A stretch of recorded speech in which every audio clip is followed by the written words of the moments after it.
Hello, welcome back. Now I bring you AM News. We'll start from the OT region because Foreign Affairs Minister Samuel Okudzeto-Ablakwa is warning foreigners living in Ghana not to attempt to acquire the Ghanaian passport. He says anyone found culpable will be prosecuted. Mr. Ablakwa spoke after inaugurating a passport office for the OT region at Dambai. Correspondent Peter Senu has more. The inauguration of the passport office at the OT regional capital, Dambai, would see an end to residents traveling to the Volta regional capital Ho for passport and other related services. The passport office shares the same environment with the regional police command. The sector minister Samuel Okudzeto-Ablakwa says any foreigner who acquires a traveling document will be prosecuted. He says the sanctions imposed on neighboring countries and some African countries by the United States of America, the Ghanaian document would be a delicacy on the spicy stove for foreigners. People now see all the benefits that Ghanaians are enjoying if you have a Ghanaian passport will suddenly want to metamorphose into being Ghanaians. But they are not Ghanaians. And we know they are not Ghanaians. And so, if you are not a Ghanaian, you do not qualify to own a Ghanaian passport. And let me use this opportunity to warn that any foreigner found attempting to acquire a Ghanaian passport will be swiftly apprehended and handed over to law enforcement. And the Attorney General has assured us that there will be swift prosecutions and you are going to end up in jail. We are very, very strict about that because we do not want anybody to come derail the gains and the current value addition that we have brought to Ghanaian passports. We are not going to allow foreigners. We love our neighbors. We cherish good neighborliness. We maintain cordial relations with all our neighbors, but you are a citizen of that country. Apply for a passport from that country and live with the effects of that passport.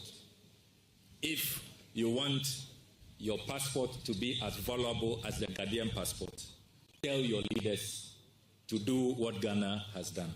He therefore charged the sector stakeholders, thus the Ghana Immigration Service and sister security agencies, to be on the lookout not to allow any foreigner into the system.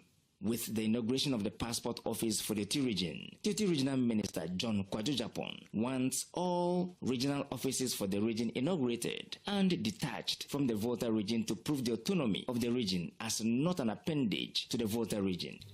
I wish to use this opportunity to invite other ministries, departments and agencies to, as a matter of agency, considering the opening of the regional offices in the OT region to bring meaningful decentralization as enshrined in Article 240 of the Constitution and aligned with the vision of His Excellency John Dramani Mahama. So for me, all the regional activities and agencies that still bear the name Volta Region OT should be cancelled from our books. It shouldn't be Volta and OT anymore. Even though Volta is our brothers and sisters, you know, everybody knows how I think about Volta Region. But for now, when Volta has theirs, let also have us of OT Region. It is very, very important. Some first-time applicants who were scheduled to have their passports shared their optimism about the system. Peter Senu for JoyNews. From the OT region, let me take you to the Upper West region, where Regional Minister Charles Luanga Posen has criticized municipal and district assemblies in the region for poor performance on the District Performance Assessment 2, describing the situation as alarming. He attributes the low scores to failure to comply with requirements on the District Development Data Platform, warning that negligence in updating statutory data and reports is costing the Assembly's vital development funds. Here's Rafiq Salam's report. Upper West Regional Minister, Lawyer Charles Luanga Posen's speech was short and akin to a lady's short skirt, but covers all the vital parts. He was not only candid on the failings of duty bearers, but hammered more on what needs to be done to change the tide. Every city spent must produce visible and measurable results.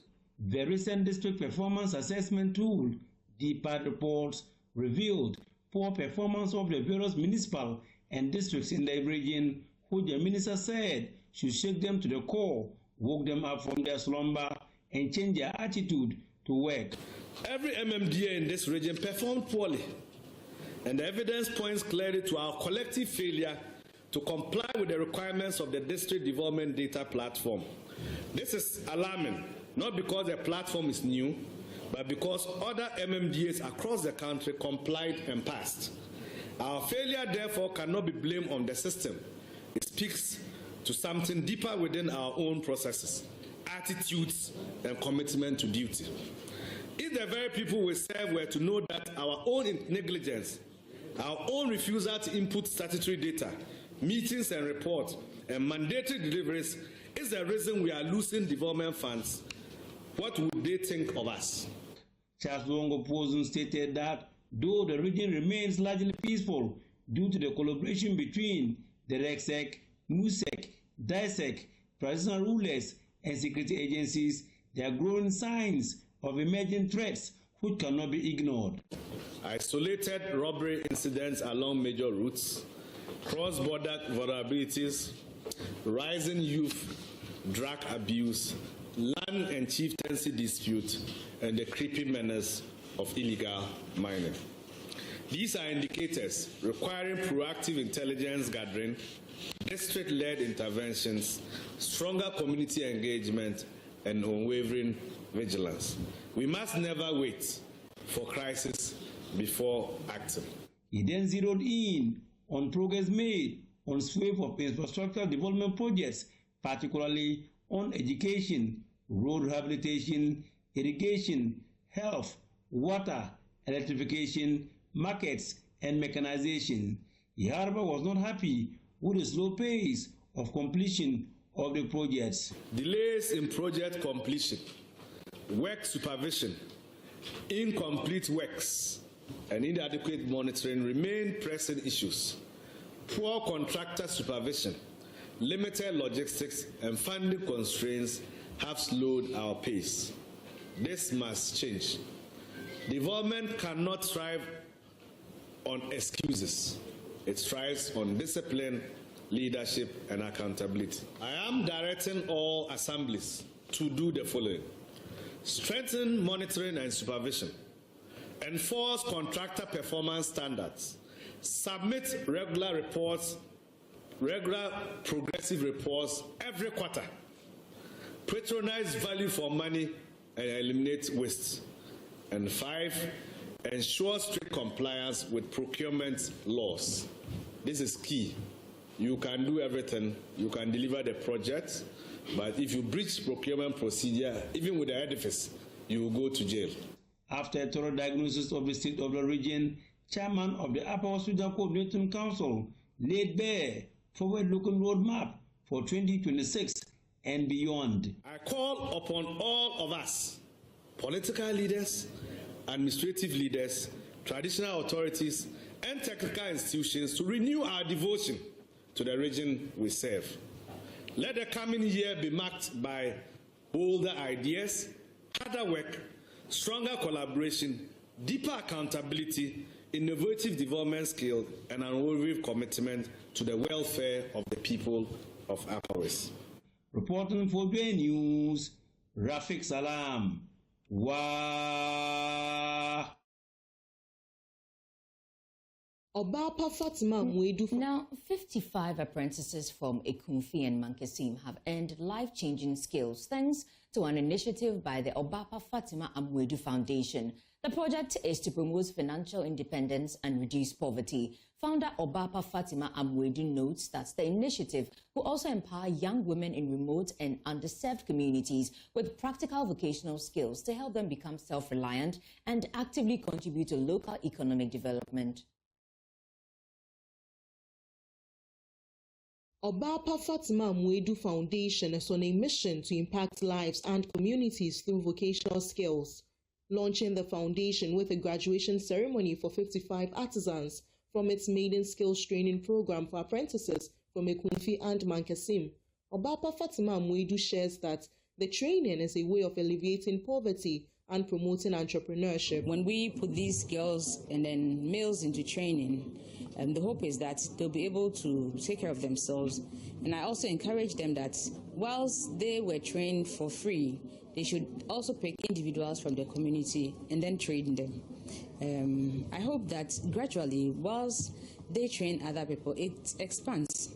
And so hopefully at the end of the day, we are bridging the poverty gap. I'm grateful for everyone who came to support this event. And it's not a one-day event.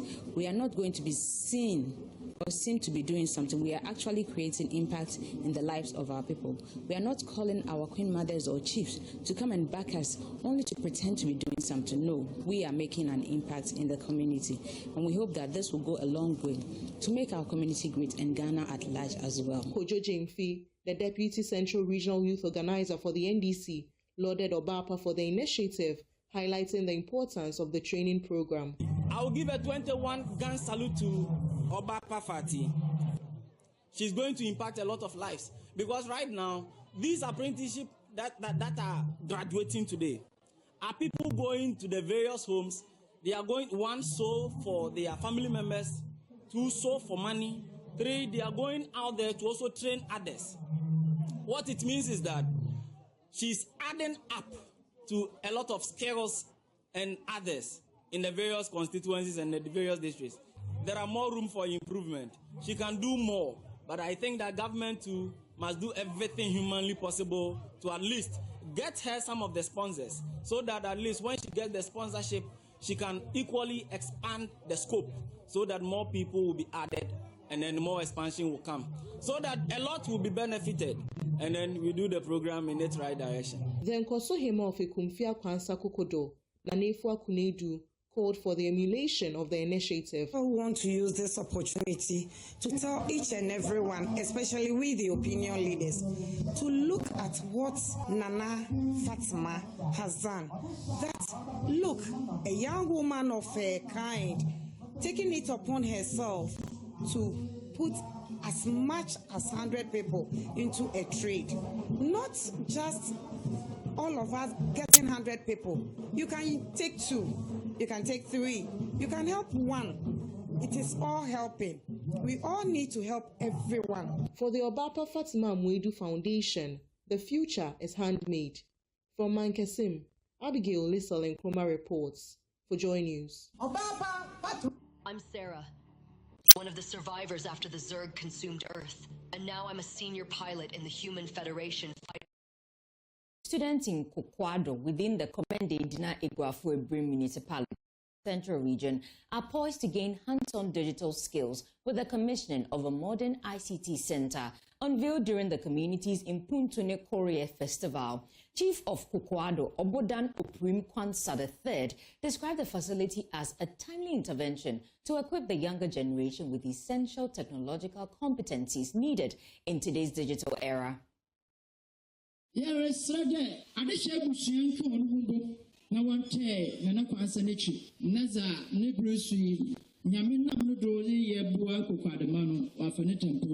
Impuntu and Kroye Festival of Kokwado in the Komende Dinegwafa Abrim municipality brought together indigents and visitors in a celebration of culture and tradition.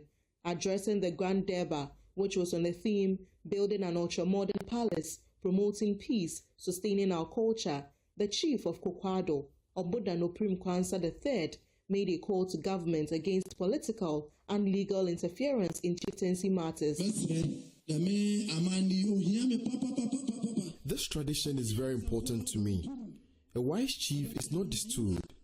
We often hear that a chief who once brought glory to a town has been distilled and arraigned, or there are political interferences.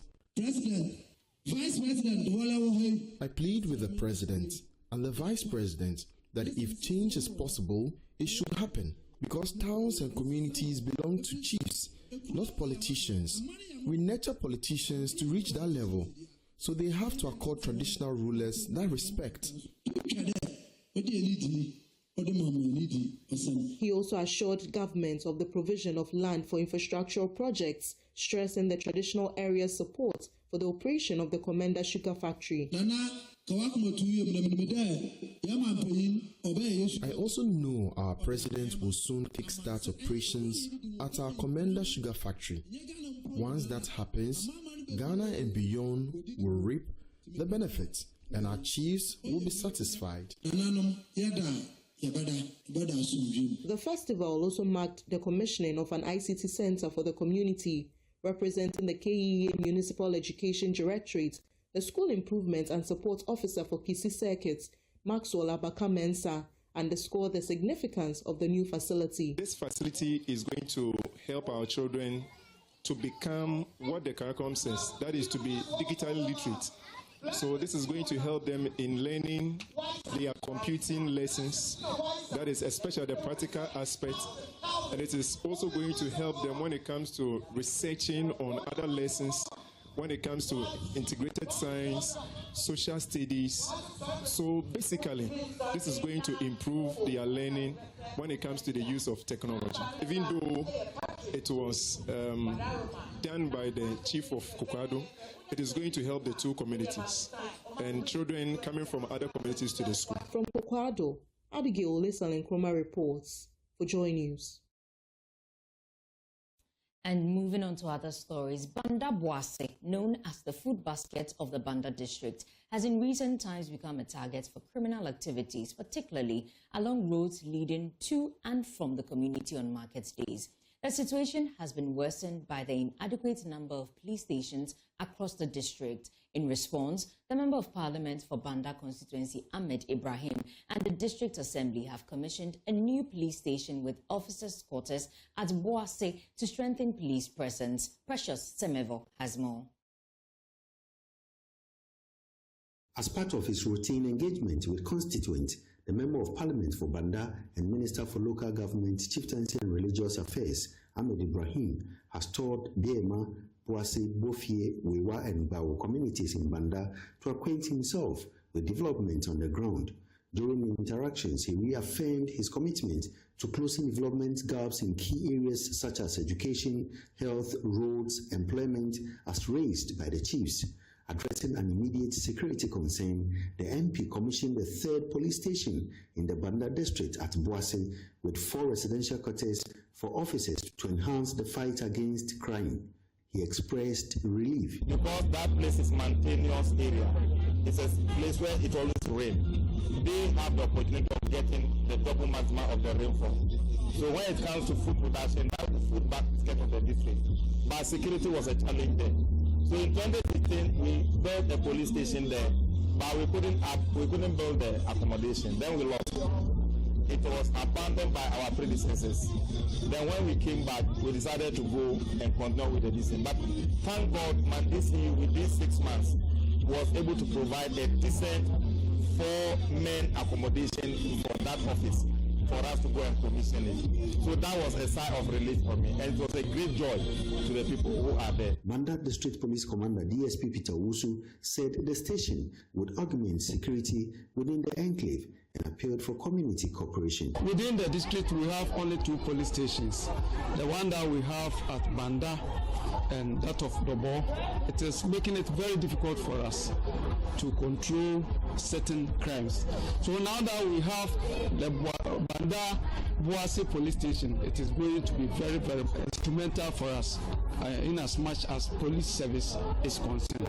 So I will entreat each and everybody here to help us, and I know the public or the community is going to collaborate well with the police in the fight of crime. Chief of Banda Boase, therefore Duabataboa Ligbi Wolitie II, warned residents against activities that could attract reactions from security personnel.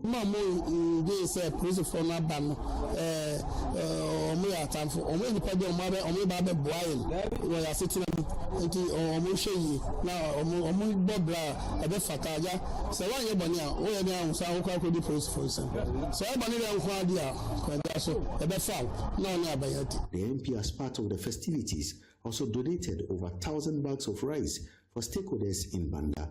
Precious Semevo, Joy News, Banda. It's now time for some business news. I'll bring you that right after the break.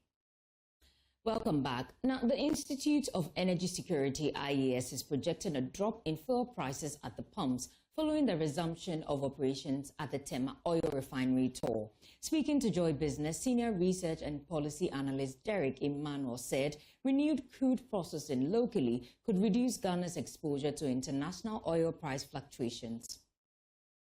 Also, the determination of fuel prices, definitely there are three major factors. So we are talking about the international price, we are talking about the taxes and margins, we are talking about the forex. And so any of these factors that has a trigger, it will affect the final price at the various pumps. So let's take, for example, the international price. We import refined petroleum products. So anytime prices goes up on the international market, we are likely to have that impact for us at the various pumps in Ghana.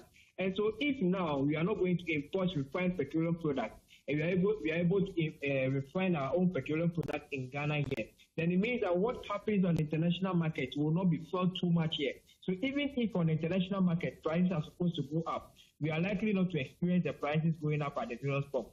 Secondly, if on the international market there is so much supply, let's say that supply is now exceeding demand, so there's some surplus, we can now refine our own petroleum products in Ghana, and then both as a strategic reserve stock will be able to store them. And when they're able to store enough petroleum products, what it means is that it's going to translate into lower prices at the various pumps. The outgoing managing director of ARB Apex Bank PLC, Alex Kwesi Jnr, says the bank's outlook for 2026 will be anchored on accelerated digital transformation to strengthen the operations of rural and community banks. He noted that expanding digital platforms and improving technology-driven services will enhance efficiency, financial inclusion, and customer experience across the sector. Mr. Jnr made the remarks in an interview with Joy Business on the sidelines of the ARB Apex Bank Christmas dinner in Accra. I expect that we'll continue with, the governance improvements are still the ARB Apex Bank. What we do is that every year we designated some governance, compliance, and then risk governance compliance meetings that we hold with these banks. On top of that, we hold training programs in governance for these banks, and these training programs are expanded to all staff of rural banks, and we expect to continue with these things. And ARB Apex Bank will continue to give support in terms of digital technology, making the platform available to all the banks, and also expanding enrollment so that many Ghanaians will have access to digital banking services and also be part of the rural banking platform. And so we expect that in spite of the challenges, we're going to increase volumes of the business that we do at the rural bank side and also at the ARB Apex Bank, and also our development partners. There's opportunity for us to expand our relationship through which some funding are going to come in to augment the funding sources that we give to the rural bank. So we expect that 2026 is going to be exciting year. And that's how we end the business segment. And that's it for the AM News. My name is Denise Yapomaje. Up next is sports. Please, if you want more stories, kindly log on to myjonline.com. Have a lovely day. Hello there. Thank you so much for staying with us. This is the AM Show, and I'm Efa Akusia Adeti. So we shall be reviewing a lot of things on the news. But right before I get into it, let me bring you the headlines. We'll definitely start with the best online news portal. And our top story this morning: in Kaswa, a boy age 6 drowns in an open water tank while retrieving football. That's quite sad to hear. Details of that story is on myjoyonline.com if you visit there. And 31st night doom prophecies: be cautious and measures. NPC2 prophets. And as well, Ghana West Municipal Assembly shuts down China Mall after building collapse. Details of that is as well on myjoyonline.com. Now, Colonel Festus Abuaje warns against outsourcing African security following U.S. airstrikes in Nigeria. You have been following that story. That is his take on it when Trump on Boxing Day decided to give to Nigeria such a perfect gift on what he calls terrorist attack in Nigeria on Christians. That is on myjoyonline.com. Will prosecute persons who do not surrender illegal arms before January 15th, Dr. Bona. He's been speaking because there's still amnesty for you if you own a firearm and you're willing to give it up. But you have up until 15th of January then. Now, another story that I'm certain will show up on our table this morning for discussion is ECG can't be salvaged without private investors. TUC Deputy Secretary has been speaking, and they're pushing back at the attempted privatization of ECG as it's been emerging with the IMF report. We shall look at that as well. That and many other stories on myjoyonline.com. If my director is in a good mood, he shall bring you City News. All right, he certainly is. I'll take you to City Newsroom. And yes, of course. So the National Peace Council, as I've been telling you already on my Joy Online, has been as well speaking. It's a 31st night to deliver prophecies tactfully. Story is as well on City Newsroom, and a story about how a young boy or a young child, a 6-year-old boy, drowned in water storage tank in Kaswa. I don't want to hear that Kaswa every day there's something, but certainly there is. And City Post marginal gains as year ends near $1 now, 11 Ghana cedis, just a little over 11 Ghana cedis. And as well, NIMOS raids Galamsey site along Green River and arrest 5 Chinese miners. We shall get into that when Pakusi Shandov as well comes to in studio. But I shall take you as well to BBC this morning. On BBC this morning, Trump hopes to reach phase 2 of Gaza ceasefire very, very quickly, and Ukraine denies drone attack on Putin's residence. Story as well is there. I was hoping to get an update on Anthony Joshua as well for you, but it's definitely somewhere on, definitely, there you go. Quite a sad one. Tributes to Joshua's team members after fatal crash as a boxer. He is in stable condition, as you can see. You can as well read that story on BBC and many other stories as well. All right, so thank you so much for staying. Let's get into it. This morning we're joined by Rosemond Obeng. She is presidential aide. You shall find her at the office of the president. A little later, we shall be joined by Kwesi Botchway Jnr. He's a lawyer, definitely private legal practitioner, and political aide to Dr. Bawumia. A lot of matters arising. This morning, minority demands parliamentary probe into BOG Gold Board to $14 million loss. And PUW as well, TUC I should say, kicks against hasty private sector participation move for ECG, as has been emerging in the IMF report. And we've been asking the question this morning, has oral achieved its purpose at all? Has it in any way at all? Are you impressed? Has it led the Attorney General or the relevant investigative bodies to at least, has it brought the conversation of the fight against corruption to the fore? And are you impressed so far? And as well, we shall get into the NPP flag bearership race. First one, good morning. Good morning, MFA. How has your holiday been? It's been good. Do you guys have holiday at the presidency? Oh, yes, of course. You do? We do. How was it? I marked it with the taste of culture. I don't know if you heard about it. Definitely did. We reported on our that. brothers from Nigeria to join some of them from Ghana. And it was amazing. It was organized by Rex Omar and his team, the Black Star Experience, and we had a very good experience. I'm glad that a runway show, and there was also a food bazaar. So there was just so much fun. I'm glad. That's fine. Every time I drive past the presidency, I just wonder what's going on there. It must be really tense and very... It's not tense. It's not, eh? It's just so much work, and we see the result. How would you rate the year generally for you? I think it's been good, and I'm particularly very proud that I'm part of this administration. Not because I'm having the opportunity to serve in the NDC and serve under His Excellency John Dramani Mahama, but clearly with the results that have churned out, we all can attest to the fact that it's been good. It's been quite fulfilling, and I think recently, Info Global Analytics, I think Musa Dankwa brought out a poll, and he said our rating is still, the president's rating is still at 67%. And it's really encouraging because when you put in the work and people love what we are doing and people can see the result vis-a-vis what they had seen before.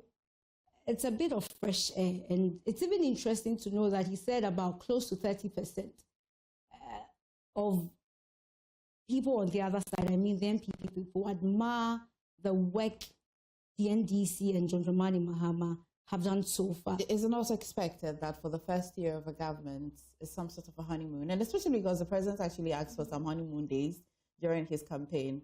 Is it not expected?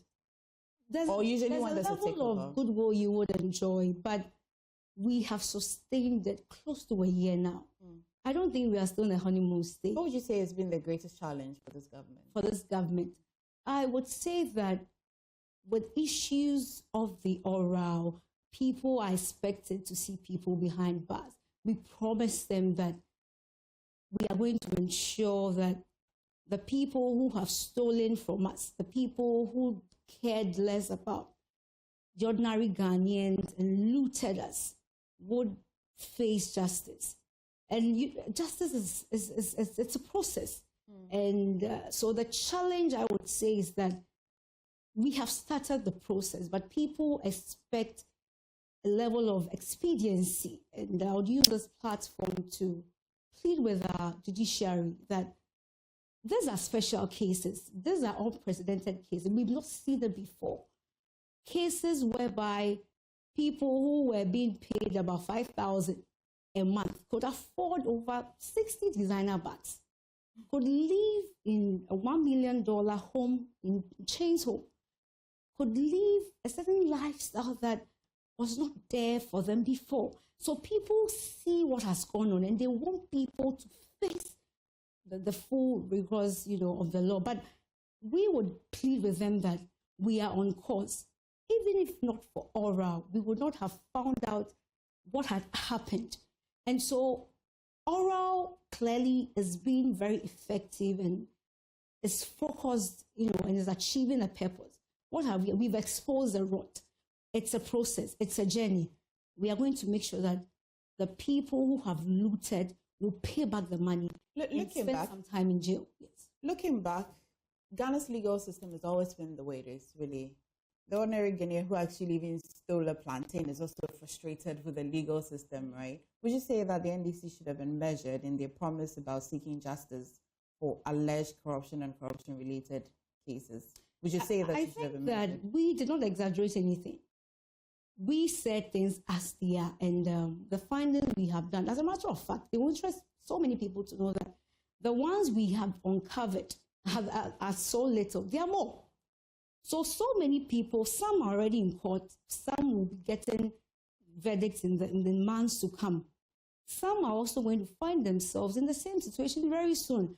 And so, since we did not exaggerate, but we put the things, what was happening bare as it is, we were quite open about it, and we have been able to expose.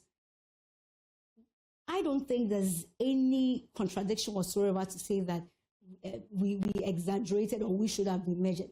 What we saw, what we suspected, is what we have finally uncovered through the oral. And people should just exercise a little bit of patience. I want to see people behind bars. So what's the greatest appetite for this government? Recovery or prosecutions particularly? Of course, recoveries cannot be under prosecutions, but convictions particularly.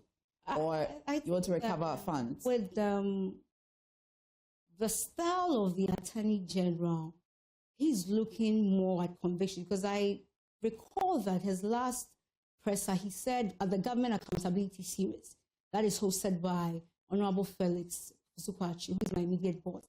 He said somebody wanted to pay about 22 million Ghana cedis or so for a crime they committed, but he wants the key. Looking to level up your life and business game? Welcome to the #1 podcast for business and self-development, Connected Mind. If I would case to case, however, we are interested into making sure that people get the justice, the Ghanaians get the justice they are seeking so much, and the corporates also get punished. On that, and of course, because let's stay on the oral for a while then, because it's been introduced onto the conversation. Now, other government accountability series, particularly by the Attorney General, the most recent one, he didn't give the details as to what went into why he's rejecting the payment the person is offering. I mean, I'm not a lawyer, but I like to think that it falls quite under plea bargain, some sort of. The lawyers can correct me. But what's the difference between that rejection and the acceptance of Cabinet Rufo's payment? For me, I think that I can't speak for the Attorney General, but I think he has an airtight case with this particular situation, and that is why he intends to go through the full, process in order to retrieve every single bit of them, and not just a part of it, and also make sure the person, finds themselves in jail. And the correlation with Dufour's case, so like I said, I can't speak for him, but I know that he has the best interest of the nation at heart as far as justice is concerned. And I trust so much in his conviction and whatever decision he will. One of the questions many have asked is that have we quantified or have we put a cost to the Operation Recover or Loot? That how much will it cost us to recover all the alleged loot? And will it be a worthy journey or a worthy cause for us to pursue? We have not seen that yet. But if I hear you clearly, we must trust the Attorney General as to this, I'm going to go this way. This, I'm not going to go this way. So I don't want to take the money. I want the person to go through the full trial. But we haven't been able to put the cost of how much per person or an institution or a person who's been alleged to go through full trial. Maybe by the end of it, how much the person was offering would have been,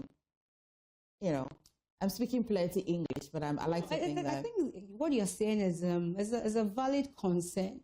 Some are interested in the recovery. They feel, okay, let's just take it and see how we can use it for other developmental projects. So I think it's a valid concern. However, he knows, when you see that and how he speaks about having this airtight cases, this is a man who knows his stuff. You understand? So for me, I would just say, let's trust him. And let me also send some advice and caution to the people who are victims in this whole thing, who may be facing jail sentence. I would tell them to speak up. I'm saying that because some of them, I think even almost all of them, all the people who are being tried and were associated one way or the other with a potential flag bearer of the MPP. They were actually dining, whining. Which one of the flag bearer? There are 5 of them. Which one of them? Yeah, when you even go to, when you even go to their Facebook pages of all the people we mentioned, from Buffer Stock to the likes of Wuntumi, NSS, Gifty, Edubuahin, NSB, you realize that there's a particular connection. It's a puzzle for Ghanaians to unravel, and I know they understand what I'm talking about. Who the potential flag bearer is. They were associated with a particular potential flag bearer in the MPP. They dined with him, and I can even say that the proceeds of their crime or whatever they are being alleged of taking, some went to the flag bearer.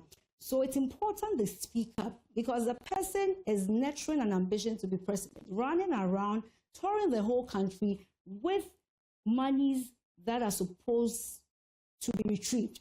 And so it's better they speak up. Perhaps they could, lessen their sentence, or it could do something to them. What's the confidence? They can't go down alone. So this is just a cautionary advice to them. What's the confidence level? Because the way I've seen the Attorney General reject somebody who wants to pay certain, maybe return certain alleged stolen funds, will that encourage people to want to speak?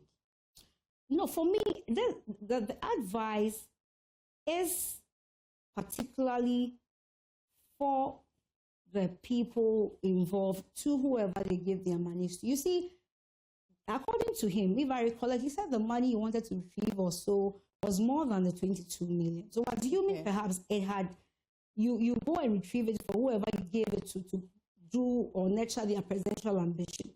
it could perhaps appreciate, and that could change his mind to take the money. So you never know. So they should speak up. They should speak up before the 31st January. Okay. Yes. Or before they are potentially elected. Yes, because the person is nurturing that ambition to be president. And so you cannot go down alone when he's a beneficiary of the proceeds. You can't do that. This is an advice. Which one of these? Somebody like Gift Your Worry. Which one of them? Which one of the presidential potential? I've told listeners to unravel the puzzle. I mean, and they can. The clue is to go to the social media pages of all the people who have been involved in the crime. What should we look out for? What should we look out for? There's a potential flag bearer of the NPP on their pages, splash all over your photos, dining, whining with him. He is the one. They should just speak up and just take some of the money. They shouldn't go down alone. And as a matter of fact, the presidency is a very serious, position, and we need people who are very... You'd agree with me that we struggle with a lot of mis and disinformation on social media. Yeah. I'll take it from you. I won't take it from social media. I will trust if you say the name. I won't mention the name, but I have told them to unravel the puzzle. And I know and I trust the viewers of Joy News to do a good job. Okay, so staying on oral, oral in itself, and the later part of this year, the conversation about Office of the Special Prosecutor, because of course in Ghana, when you think of oral, you definitely will think about the Office of the Special Prosecutor because its core mandate to really interrogate or investigate corruption and corruption related. In fact, that comes to me more before the Attorney General. Yes. When I think of corruption. Now, if you look at the NDC and the campaign they waged with oral, and get into the latter part of this year, I mean, of course, you've just been in power for a year, and the conversation about the Office of the Special Prosecutor, the suggesting, in fact, there was an attempted, scrapping of it. How do you feel about it? This is a government that promised the fight against corruption. And then there is an existing body that is mandated to fight corruption, whether it is independent, whether it is struggling, whether it has achieved its purpose of it. The perception of having an office that fights corruption, plus the promise of oral. When you heard the conversation around oral personally, how did you feel? Okay, with the OSP, I don't think we should scrap the office. I say so because we promise a reset. And so if we come and we scrap agencies, then what do we promise Ghanaians? It means you want to provide a better one. Oh. No. So what do? We reset to make sure that they function properly. Those who are not functioning properly. So I think that with PCA Jabe, the issues he's having, it has to do with his persona and his approach to some of the issues. He's not handled it well. He speaks about not having the balls to, call Oforiatta out when he knew very well that he was leaving the country. And so you've exposed your inefficiency, you've exposed your inability to deal with the issue with the interview he granted with KSN. So clearly, with the office of the OSP, it is not a problem. I think that it should be rather reinforced, so that we can achieve our purpose of resetting some of our agencies. And OSP's office... Would you not say that was transparent instead? That was what? Transparent. To speak to transparency on how he's either struggling or not struggling. And you do that after the person is now a person at large. You don't do that. You speak to Ghanaians when it matters the most so that we see what we can do to help. Do you appreciate the challenges the Office of the Special Prosecutor faces if you look at the mandates? Because, of course, it looks like the Constitution gives it the mandate but still puts it under the Attorney General. But the point is that you have prosecutor, you have the ability to prosecute people. So I don't think you have too much excuse. The Attorney General is quite overwhelmed with so many things. You get it. So it's important to even offer that level of support, to cushion his office. So if you come with tight cases and say, I'm ready to, take this person on, I think the Attorney General will give you that listening ears so that you make his work easier. Now we have to even start this whole extradition process through the Attorney General. We've wasted so, many months. Just look at the number of people who are expecting Oforiatta to be here. At that time, I put on my Twitter, but I told Oforiatta's family, especially the wife, the immediate family, that they failed him. whenever something happens, the immediate family should be able to call you to order. In any case, you serve your country. If there's nothing to hide, why are you now hiding? He's unwell. How many times can the gentleman say he's unwell? We all know that is just a charade. He's just playing with that. Cancer. He would even, God forbid, he might just, contact some disease through all this, pronunciation. To say the things that he's calling sickness for himself. Exactly my point. And okay, let's go very immature of him, very childish, and very sensitive of him. Now the Attorney General has given you hope, has he not? It says that. Well, that is why I told you already. I have hope in the Attorney General. Okay. Also, the Operation Recover or Loot Committee flagged dozens of high-profile corruption and financial cases, and it's estimated that we can recover $20 billion in potential recoveries.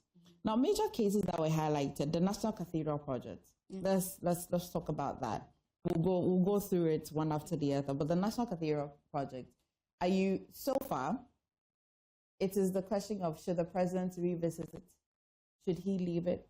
You are nearer to the president. What's he feeling about it? How's he feeling about it? Well, we are not going to leave this issue, because if you decide the continuation of the project already, I think they put the 58 million in the hole. You see, we need to be very serious in this country. What do we put in a hole? We dig a hole, to put coffins and all that. But when you decide that I'm going to dig a hole and put money into a hole, that is very unfair. That is an insult. We would not leave this issue. The president would let the institutions work. Then we will deal with this issue squarely. And so anybody involved in it, be it a pastor, man of God, woman of God, if you know that it would turn out badly for you, maybe just start speaking up. It's just so sad.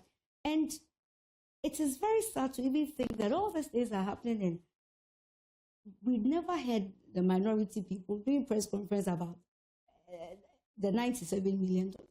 But they go on useless press conference spree. Now the press conference is more like a hobby for the minority. That's a duty of an opposition party. But so is that pressure? No, MFR, are they formidable? We've seen opposition parties in this country. When they are serious, when they are putting the government in check, we can see that. But these people are a bunch of jokers. How so? What would they do for you to describe them serious?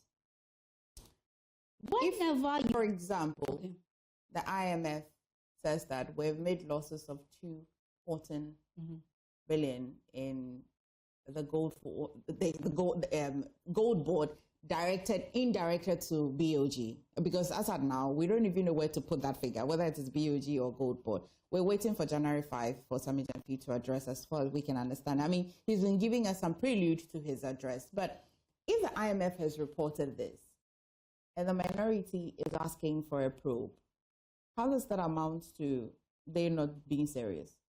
You see, MFR, and the document in question is about 133 pages. That is a report from the IMF. Okay, and I think the part that really talks about or mentions this figure is on page 23. Your producers can cross-check the very first paragraph. And what is it saying? It's saying that in 2025, through end quarter 3, losses from the artisanal and small-scale ASM gold transactions component of the Gold for Reserves program have reached 214 million. Yeah, thanks for the correction. It's million. % of GDP, mostly on trading losses, but also on gold board of takers' fees. This statement does not say that we've lost anything. Are you listening clearly? I'm with you. I just want to understand. Attribute this thing to gold board. In any case, the off-takers' fees, gold board does not take it. It is a licensed buyers. They deal with the people they buy the gold for. So the whole thing, I don't even understand why we're even having this conversation. I'm going to come back to the minority, but it's important to, know what the IMF is saying, because we take them very seriously. They are development partners. So for me, I listen carefully to them. In any case, the 133 pages of all the things they were saying, they were just praising us for turning the economy around. In simple terms, how do I explain to my my nephew, who's 15, what the IMF says, the 214 million loss, what does it mean? Say it in a different way for me to understand. All right. So what the IMF is saying is that there may be potential losses, or let me even put it this way. Let me redefine the losses and just say cost incurred. Okay. And this cost incurred may be coming from, the fees, the off-takers fees and all that. Let me break it down. You see, when we came on board, there was a need to ensure that we had more reserves, and at BOG there was a need to make sure that the CD was stable and all that. So the process of getting the board solely, that is board taking that sole mandate and making sure that we get the currency and making sure that we have that reserves at the BOG was very crucial and non-negotiable. So in the process of doing that, there may be times we may have to perhaps discount some of the prices, and it would lead to perhaps operational, marketing, challenges, which were quite technical. So what is happening is not a matter of issues of perhaps stolen funds or somebody has embezzled funds. That is even to say that if after the external audit, after the audit by the BOG, we come up with a comprehensive understanding of what has happened, then we can say that, okay, then it perhaps occurred due to the things I've outlined, the process of making sure that we get the reserves and all that, but it had nothing to do with anybody embezzling funds. As it stands so when we run a business, as it stands now, from what they even said, they have not even attributed any loss gold board. No. BOG. So I mean, because of course we purchase the gold from artisanal and gold board is even in this hotel, but of course, but it's not BOG that purchases it directly. Is it? It is through gold. But from what they are saying with the trading of resulting in some of these potential losses, it has nothing to do with. So we can't pin it on gold board. Let me put it that way. We can't pin it on. Who do we pin it on then? Let's get so this the audited. Let them finish with the audited.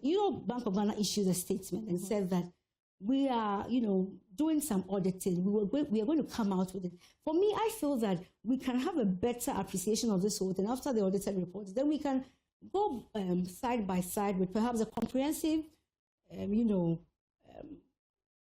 research from IMF. Then we can judge when. Isn't that interesting that when the IMF releases its reports and then somehow praises the government, that the performance currently is quite impressive and all that, we're happy? Of course, and IMF. But the same IMF did that in the report. It's a 133 report. IMF praised us, However, it flags at 214 million. Mm-hmm. And of course, I've not heard the conversation or the narrative suggesting that it was corruption, it was embezzled, it was taking. It only flags 214. And from my casual understanding, if I understand the system that a gold board operates, gold board will buy the gold from small scale and now it's not direct, all right, but they purchase it and then they sell it at the grade stage where it's not refined, which means that you're buying it at the agreed fee from the artisanal and the small scale miners at the agreed fee. But when you are selling it, you are underselling it because it's not refined.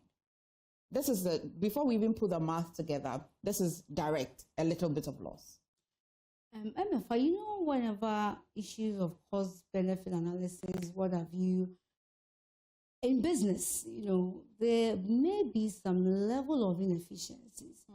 That may not be deliberate, but at the end of the day, when you assess, when you audit, then you can have a full understanding of where the inefficiencies are. Then you can deal with it. So, losing out with some percentage of a sort in monetary terms or whatever terms they may be, may not necessarily be that there's a deliberate attempt, to siphon funds or anything. Is that what the minority suggests? Well, the minority are calling the head of Sammy Gyamfi. What are they calling his head for? And one interesting thing about the minority, they don't even read through, decipher through issues. I say so because when you look at the press conference they did they come out with any piece of, information, additional information that could stand the test of time, that could fact-check whatever conversation there is? There was nothing like that.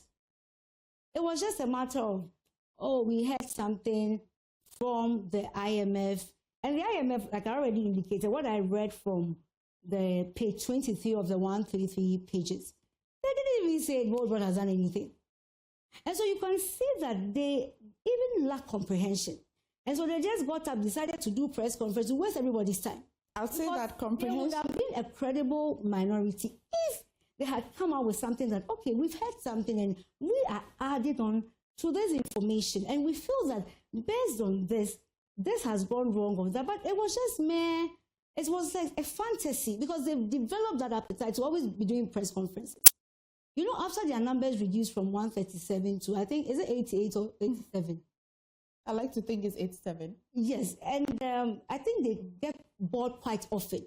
So they always want to entertain themselves with this kind of... But this press conference got Sammy Gyamfi to issue a precursor to his January 5 report that he will be presenting to us. Yeah, you see... He gives a breakdown. You can't take away the fact that it has generated some level of conversation. And Sammy Gyamfi, respects the media, respects what Ghanaians are thinking. Ghanaians want to hear from the board because we know that the Gold Board is a game changer. For the Gold Board, the country would have been on its knees.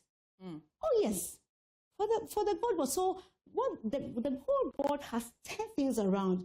Now our city is very stable. Inflation, food inflation is down up until about over 32%. Inflation itself is now single digit to 6.3. And now even our reserves we've even exceeded our reserves at BOD. And even the IMF commended us for that we've exceeded our reserves. So you can see the turnaround. So instead of us to be clapping for this gentleman for spearheading the vision of the president, they have just decided to downplay his intellect or whatever he's doing, and most importantly, to downplay the Gold Board because they know that the Gold Board has been the game changer. The Gold Board took us from the ditch we found ourselves. Let's not kid ourselves. We were practically crawling the economy, but for the Gold Board, we will not be where we are today. So they just want to discredit us because that after a year, we are going to review what we've been able to achieve so far, what we've been able to do so far. Generally, or for the Gold Board? They just want to... Generally, or for Gold Board? Oh, generally, all that we've been able to do. And this is a game changer. So they want to just come in to just completely rubbish what Gold Board has done. And that is why they just wake up and just do all these press conferences. Just a casual look at the response from Sammy Gyamfi yesterday.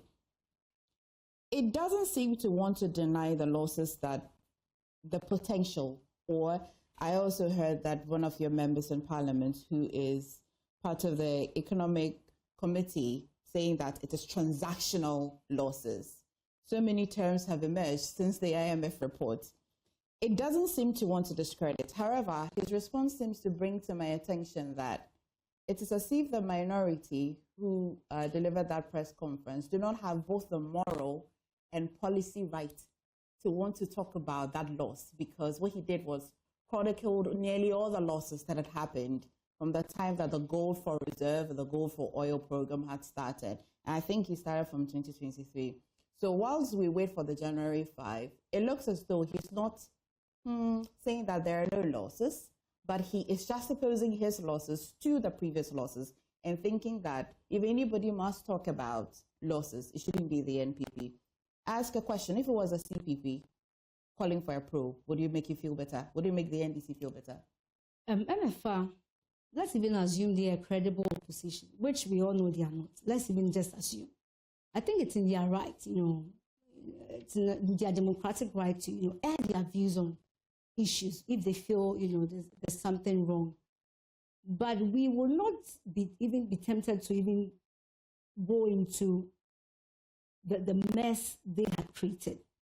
So let's just stick to what the issues are. If you remember or recollect, I said that you can experience or have inefficiencies at a point in time. Once there could be operational, technical, even marketing, inefficiencies, which could lead to a loss. So it's not something that, at the end of the day, after our audit, if it comes up that there are some inefficiencies or losses, we'll take it in good strides and do better. Especially because I said that board has been a game changer. And so I don't know who said it's transactional, but I would not even say it's a loss. I told you initially, I'll say there is a cost we incurred to make the economy stable. That is, even if it comes up that indeed we've incurred losses. Okay. Now it's quite vague, it's quite speculative, and we are still running around with some figures. But I wish that we are done with the audit. Then we can move on from there. Okay. So we've been joined by Kwesi Botchway. I'm just going to give him about 30 seconds to apologize for his lateness. Bye, Kwesi. Good morning. Happy New Year. Thank you.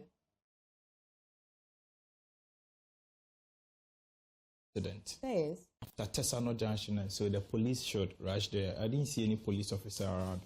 That has caused some serious. Where is this? Tesano, just where? after the Tesano police depot. Are there any? Yes. Is it fatal? Or are there any? You're not too sure. So I but thank you for bringing. So the police, if you're listening, just brought to your attention, Tesano traffic. There is an accident. Please attend to it. Apology accepted then. Thank you very much. Okay. So much to talk about. Rosemond had started.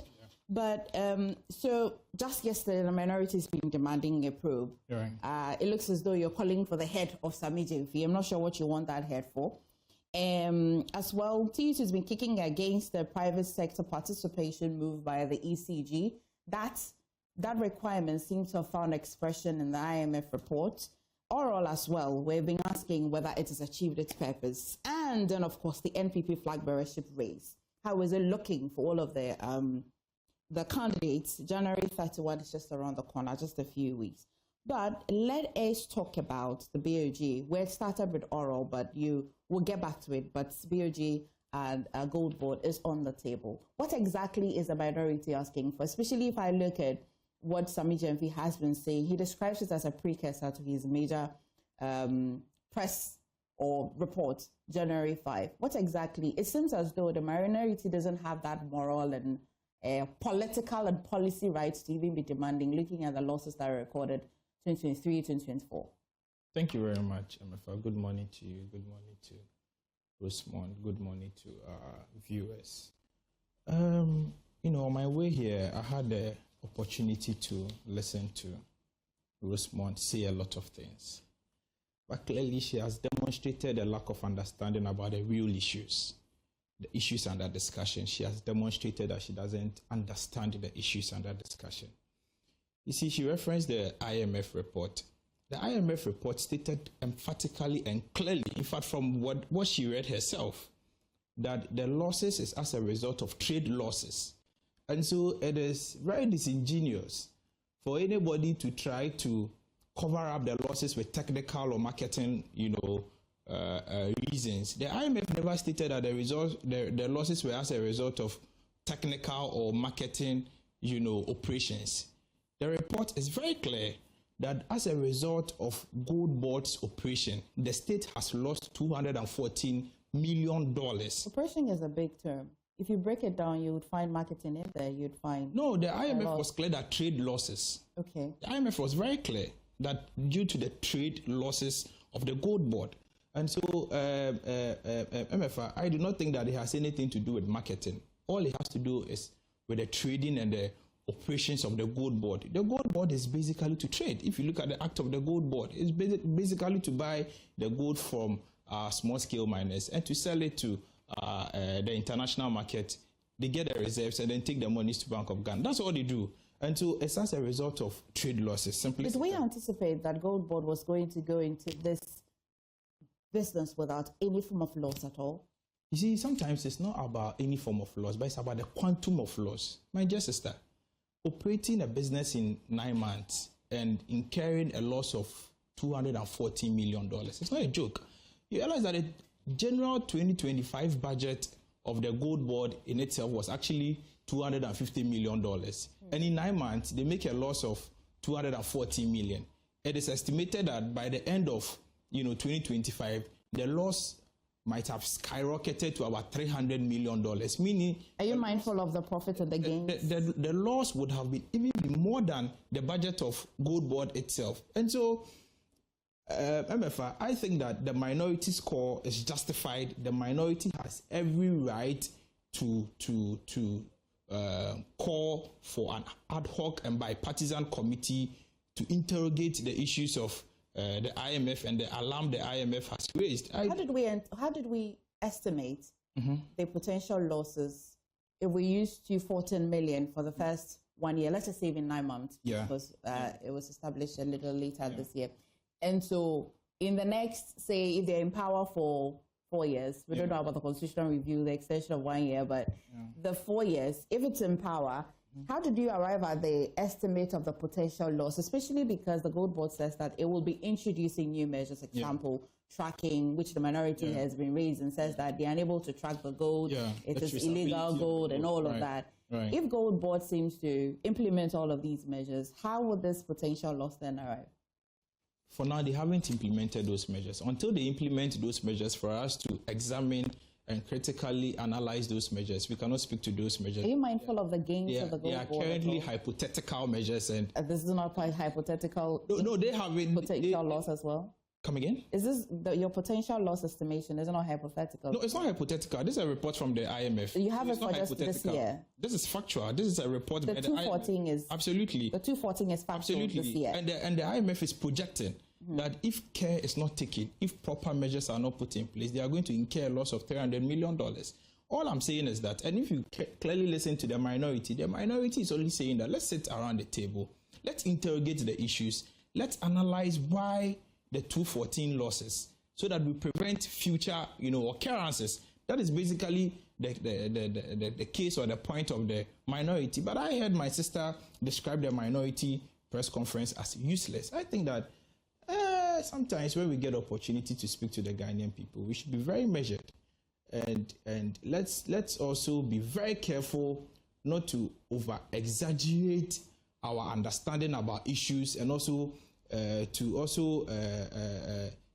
we shouldn't seem to also over exaggerate our sense of some discussions.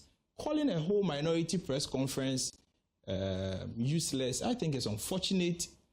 I think Rosemond... It's just the opposite of useful. It sounds quite, but the opposite of useful. Meaning that it's not useful. No, but to describe the position of a party as unnecessary, as irrelevant, as useless, it's quite unfortunate. How would you rather he describe it? It's quite unfortunate. How would you rather she can interrogate the issues of the minority, but not necessarily describe the issues that are... Have you seen the response by Sami Jemfi? Yes, I've seen the response. What's your take? I think that the response by Sami Jemfi, he says he's going to have a detailed response. Yes, this one is quite enough. So let's wait for his detailed... But is this one enough to start with? No, I don't think so. Because the minority has raised a lot of issues, including the fact that one Alhaji Bawa of Bawa Rock Company Limited is actually the sole aggregator for gold board. And in fact, my check also reveals that Alhaji Bawa has a government-funded aggregator license and also a self-financing aggregator license. And so it raises a lot of concern about how Gold Board is trying to create a monopoly for one aggregator, and it raises serious questions about the beneficial owner actually of the company. Is the company connected to a politically exposed person? It raises serious concerns that our natural resources from your personal by just one person. From your personal understanding, Rosemond, I'm going to come to you because you just joined us. Is it we're thinking that because Gold Board will be operating a near monopoly system, this is why we are able to consolidate funding or consolidate some resources. Is it the fact that if this Alhaji Bawa is, if we do an investigation and we realize that he's indeed a sole or he's also operating monopoly in terms of aggregating, Which one is a concern? Him operating monopoly, or he being linked to the political status? Which one will be the problem? Yeah, they are both problems. If Gold Board is operating monopoly and wants to deal with an individual monopoly. You see, the gold market used to be an open market, used to be a free market. But this government... But we're incurring losses. We're not making this kind of profit. And now, even with the monopoly, we are still incurring losses. But if you juxtapose it to when it was an open market... No, but we are still making losses. But juxtapose No, but we are still making... There are two losses. No matter how we try to describe the losses, there are still losses. But there are two losses. You know what? This is the quickest way to go from AI beginner to AI fluent in 2026. Watch this. Agenda 111 hospitals. You see, they can recruit our unemployed nurses. Whilst I agree recruit our with unemployed teachers. Kwesi, and so we shouldn't try to downplay. We shouldn't try to downplay the 240 million. Not at all. In fact, it's a concern to me. Yeah. But my concern as well is that there are two losses presented here. A sudden loss in 2023, 2024, and in 2025. Yes, I see that they're all losses, but I would choose the lesser loss, would I not? And I'm saying that. If you take the operations of the Gold Board and you take the operations of the previous regime, in the previous regime, Gold Board, PMMC didn't have the kind of framework, the robust framework Gold Board currently has. It didn't have the kind of monopoly Gold Board has. Now, Gold Board sits down, they determine prices, they determine who to sell to. You cannot sell your gold without the authorization or without passing through the Gold Board. You cannot do anything gold without the Gold Board. Even with that, they are still making losses. Under the gold for reserves, under the NPP, we all know that there was a novel policy at that time. We all know the challenges, the policy challenges that they went through. But even that, we were able to increase our gold reserves from about 7 tons to about 31 tons.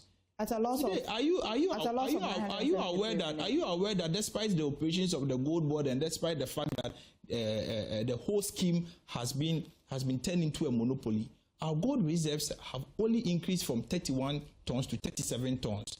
It clearly raises serious questions about the operations. The period of 9 months. It clearly raises serious questions about the operations of the Gold Board. It clearly raises serious questions. And so all I'm saying is that let's allow the parliamentary bipartisan committee to interrogate these issues. They should go into these issues so that we prevent, future occurrences. This is not even a matter of politics. This is a matter of how judiciously we put our natural resources to. This is a matter of how we efficiently manage our natural resources and our gold, reserves. And so we should allow the minority, the parliament to interrogate the issues and bring finality to these matters. Rosemond, I think I agree with Kwesi. What's wrong with the probe? Let me correct Kwesi. I said they are not offering a credible opposition, and they are a bit bored, in the House. So they use this press conferences as a form of entertainment. To be fair, it's been quite an eventful parliament this year. Yes, so I didn't see the boredom. I don't think I used the word useless. Yes, but they are not really. Then I'll look at the playback, but you should just apologize, not necessarily. No. I'll need to watch it too, because I know that I recollect saying that they are not being credible. They are not just being the kind of opposition any serious government needs, So, well, perhaps their usefulness, I don't know, but I didn't say they are useless. That word, we may have to go for a playback. If I didn't catch it, to have you retract as well. Yeah. Oh, I would. But the probe, the bipartisan probe, is there an issue with it? They're calling for a probe into these losses. We are in for accountability. We are not afraid of a probe. As a matter of fact, personally, I want, the probe to be done because I know there's nothing.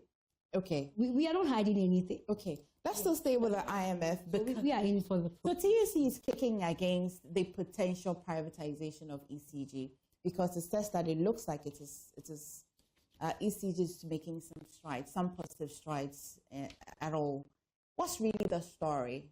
Of course, because earlier the government promised that it will not privatize. It says that some operations of ECG, it will consider private partnership.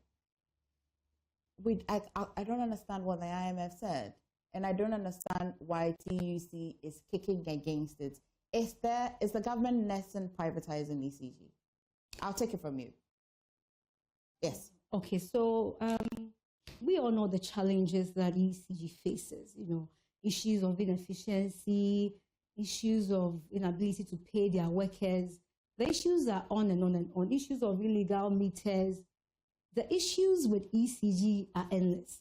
And so the whole idea of privatizing ECG is a conversation worth looking at. It's not bad in its entirety. In any case, my brother here and his party, they even had the idea to also privatize the ECG, but with a bad intention. Theirs was a little bit skewed to enrich a few, group of people.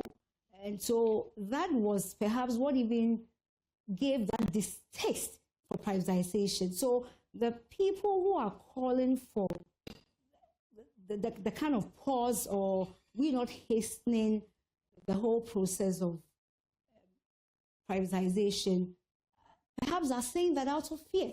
Well, they saw what happened with the PDS.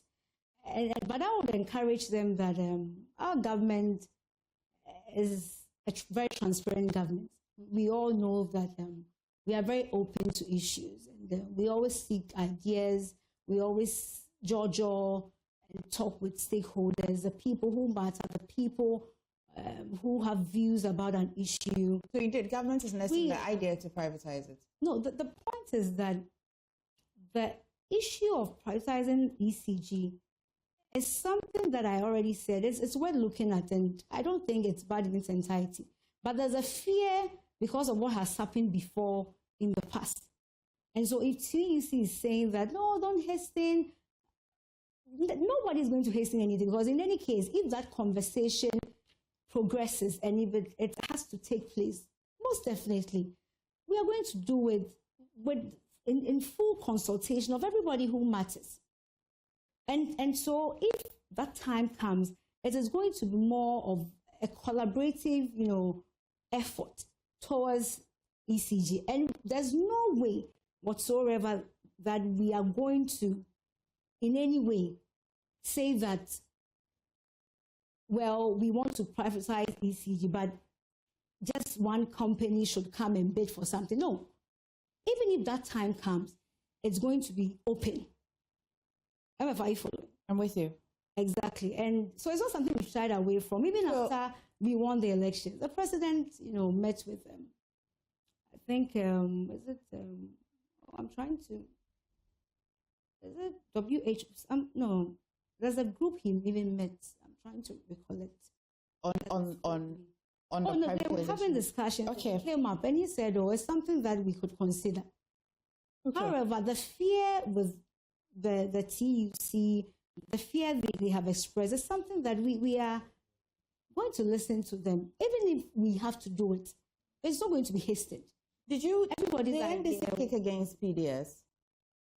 The NDC against PDS? Yes. Well,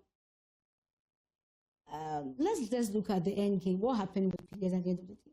So let's just skip the script. What happened? At the end of the day, everybody knew that this was a bit of a shady deal. In every privatization, though, Rosemond, PDS I can reference. In fact, I can even go a little further. Ghana Telecom. There are many privatizations that have happened where it looked all good, but eventually it hurts the Ghanaian people even more. Yes, some will even lose their jobs. I understand how some of these things can play out if we don't do broad consultation when that time comes. Maybe the question I should be asking is that if it is a requirement by the IMF, then it means that it was already looming. It's not the idea of the NDC. Because where I'm getting at is that the NDC promised that it will not privatize it. It only said it would engage on the chain, on the value chain, it would engage certain form of private partnership. But the IMF is saying that by the end of 2025, which is just tomorrow, there won't be privatization. Kwesi, have you seen the IMF report? Maybe I'm quoting it wrongly. Yeah, I have. Okay. But it wasn't part of the IMF conditions. Let's just get that point clearly. Okay. And also, the question you asked, Rosemond, the government has started taking processes to privatize ECG. In fact, they have appointed a transaction advisor to privatize ECG. And in fact, if you look at the TUC and the Public Utility Workers Union, their statement, let me just read, I think, paragraph 5 of their release. They said, we see this move as being influenced by external interests, seeking to take control of a strategic national asset for the benefit of a few individuals rather than the interest of Ghanaians. So according to the TUC, this whole scheme of privatizing ECG is just to benefit cronies of this administration and not in the interest of the larger, Why would I take why would I take TUC's position? Why not stick to the IMF? Because it's TUC that is kicking against it. You introduce the topic like TUC is kicking against the privatization. Yes. And so we have to stand with the Ghanaian people. The TUC are, a body of workers. They are workers' union. And they are blowing the alarm that cronies of this administration, cronies of Rosemond's government, cronies of the government she's proud of, are planning to privatize ECG for their personal gain, are planning to privatize ECG for their personal control. And it's not in the interest of this country. In fact, when they were in opposition, they kicked against privatization of the ECG. President Mahama on countless occasions admonished why and gave cogent reasons why ECG shouldn't be privatized. And so, my dear sister, what has changed? Today, they have rather appointed a transaction advisor trying to do that in an opaque manner. They didn't even announce it to the Ghanaian people that they were appointing a transaction advisor to privatize the ECG. But for the TUC, before we realized, this government would have privatized ECG without even the knowledge of Ghanaians. I find it hard that it won't be a requirement of the IMF. For the privatization of ECG? No, it wasn't a requirement of the IMF. If you look at the staff level agreement reached by the government of Ghana and the IMF with the SWAL administration, it was never a condition to privatize ECG. But for all you know, in fact, it is important to also state and also to alert you that this government has extended the IMF obligations or the obligations they have with the IMF. For all you know, they introduced this. When you say extension, what do you mean? This clause. They had an IMF agreement. Mm-hmm. It got to the point where the agreement was expiring. This government went to IMF to seek an extension of the agreement. And so, for all you know, I'm just saying for all you know, it is part of the new agreement they've reached with the IMF. And which will mean that it will still be an IMF requirement then. But not, no, you see, your question... But not for under the previous government. Under the previous government. Because your question sought to create the impression that it was a condition under the previous government, but that's not the case. Rosemond, we need some clarity. That's this privatization. Is it just been purely nursed by the current government, or directly or indirectly the IMF seeks it, especially because, of course, the energy sector has been saddled with challenges. And so if I see the IMF making a certain requirement, I would not be surprised. But what I would be surprised would be that the government making one promise and then kowtowing to a requirement. Whatever is likely to happen will be a private sector partnership. It's not going to, it won't be a complete takeover. Yes, and we have challenges with ECG. The losses, the inefficiencies are just too much. They've existed. The ECG's challenges existed years. It's not new. We need to do something about it. We cannot just leave the status quo. But we've attempted privatization before. And that is what I'm saying. That is what. So basically, we should trust this government that its privatization, whether partial or full, will be better. Attributed something. He projected his fears on me. What are those? What they did with PDS. He projected it. He sought to project that on our government. But we are a very transparent government. What they decided to do for a few Latin mafias, together with... I'm not projecting anything on. No, relax. Relax. No, you not interject when I'm talking. So I'm done with my submission. MFA has given... So who is on the floor now? Or we go on break? You would respond. Just notice. So please, be a gentleman. Thank you. He's always been Rosemond. So you keep quiet when I'm... Let's not go personal. Okay. You don't want to go personal with me, so please, let's keep it, All right. Let's keep the... Okay, so he sought to say that TUC is scared it will be given to my party and their cronies. He made that assertion, right? He didn't seek to. If you read a statement by TUC, TUC projected it fears. But he endorsed, that, or maybe entrenched that the position of TUC. So he didn't project it then. Well, but he projected, but he added a lot more to it, you see. And the fear is because of what has happened in the past. You understand, with the PDS. So now people hear anything. But why do we not know anything about this but for TUC? Why did we not hear? Even as a journalist, it feels like it's been sprung on me. Nothing is being done. He should give me, I want him to give me that evidence to ascertain the fact that we've kickstarted anything. I would really be grateful if your producers could help us. Can your producers project TUC statement, TUC and the public utility workers? So what she is saying is that the statement categorically mentions that your government, it clearly means that maybe you are not even part of the decision makers of your government, and that you are only inflating your sense of importance in your government. Because the statement clearly mentions that your government has appointed a transaction advisor, and that is why the TUC is kicking against the move.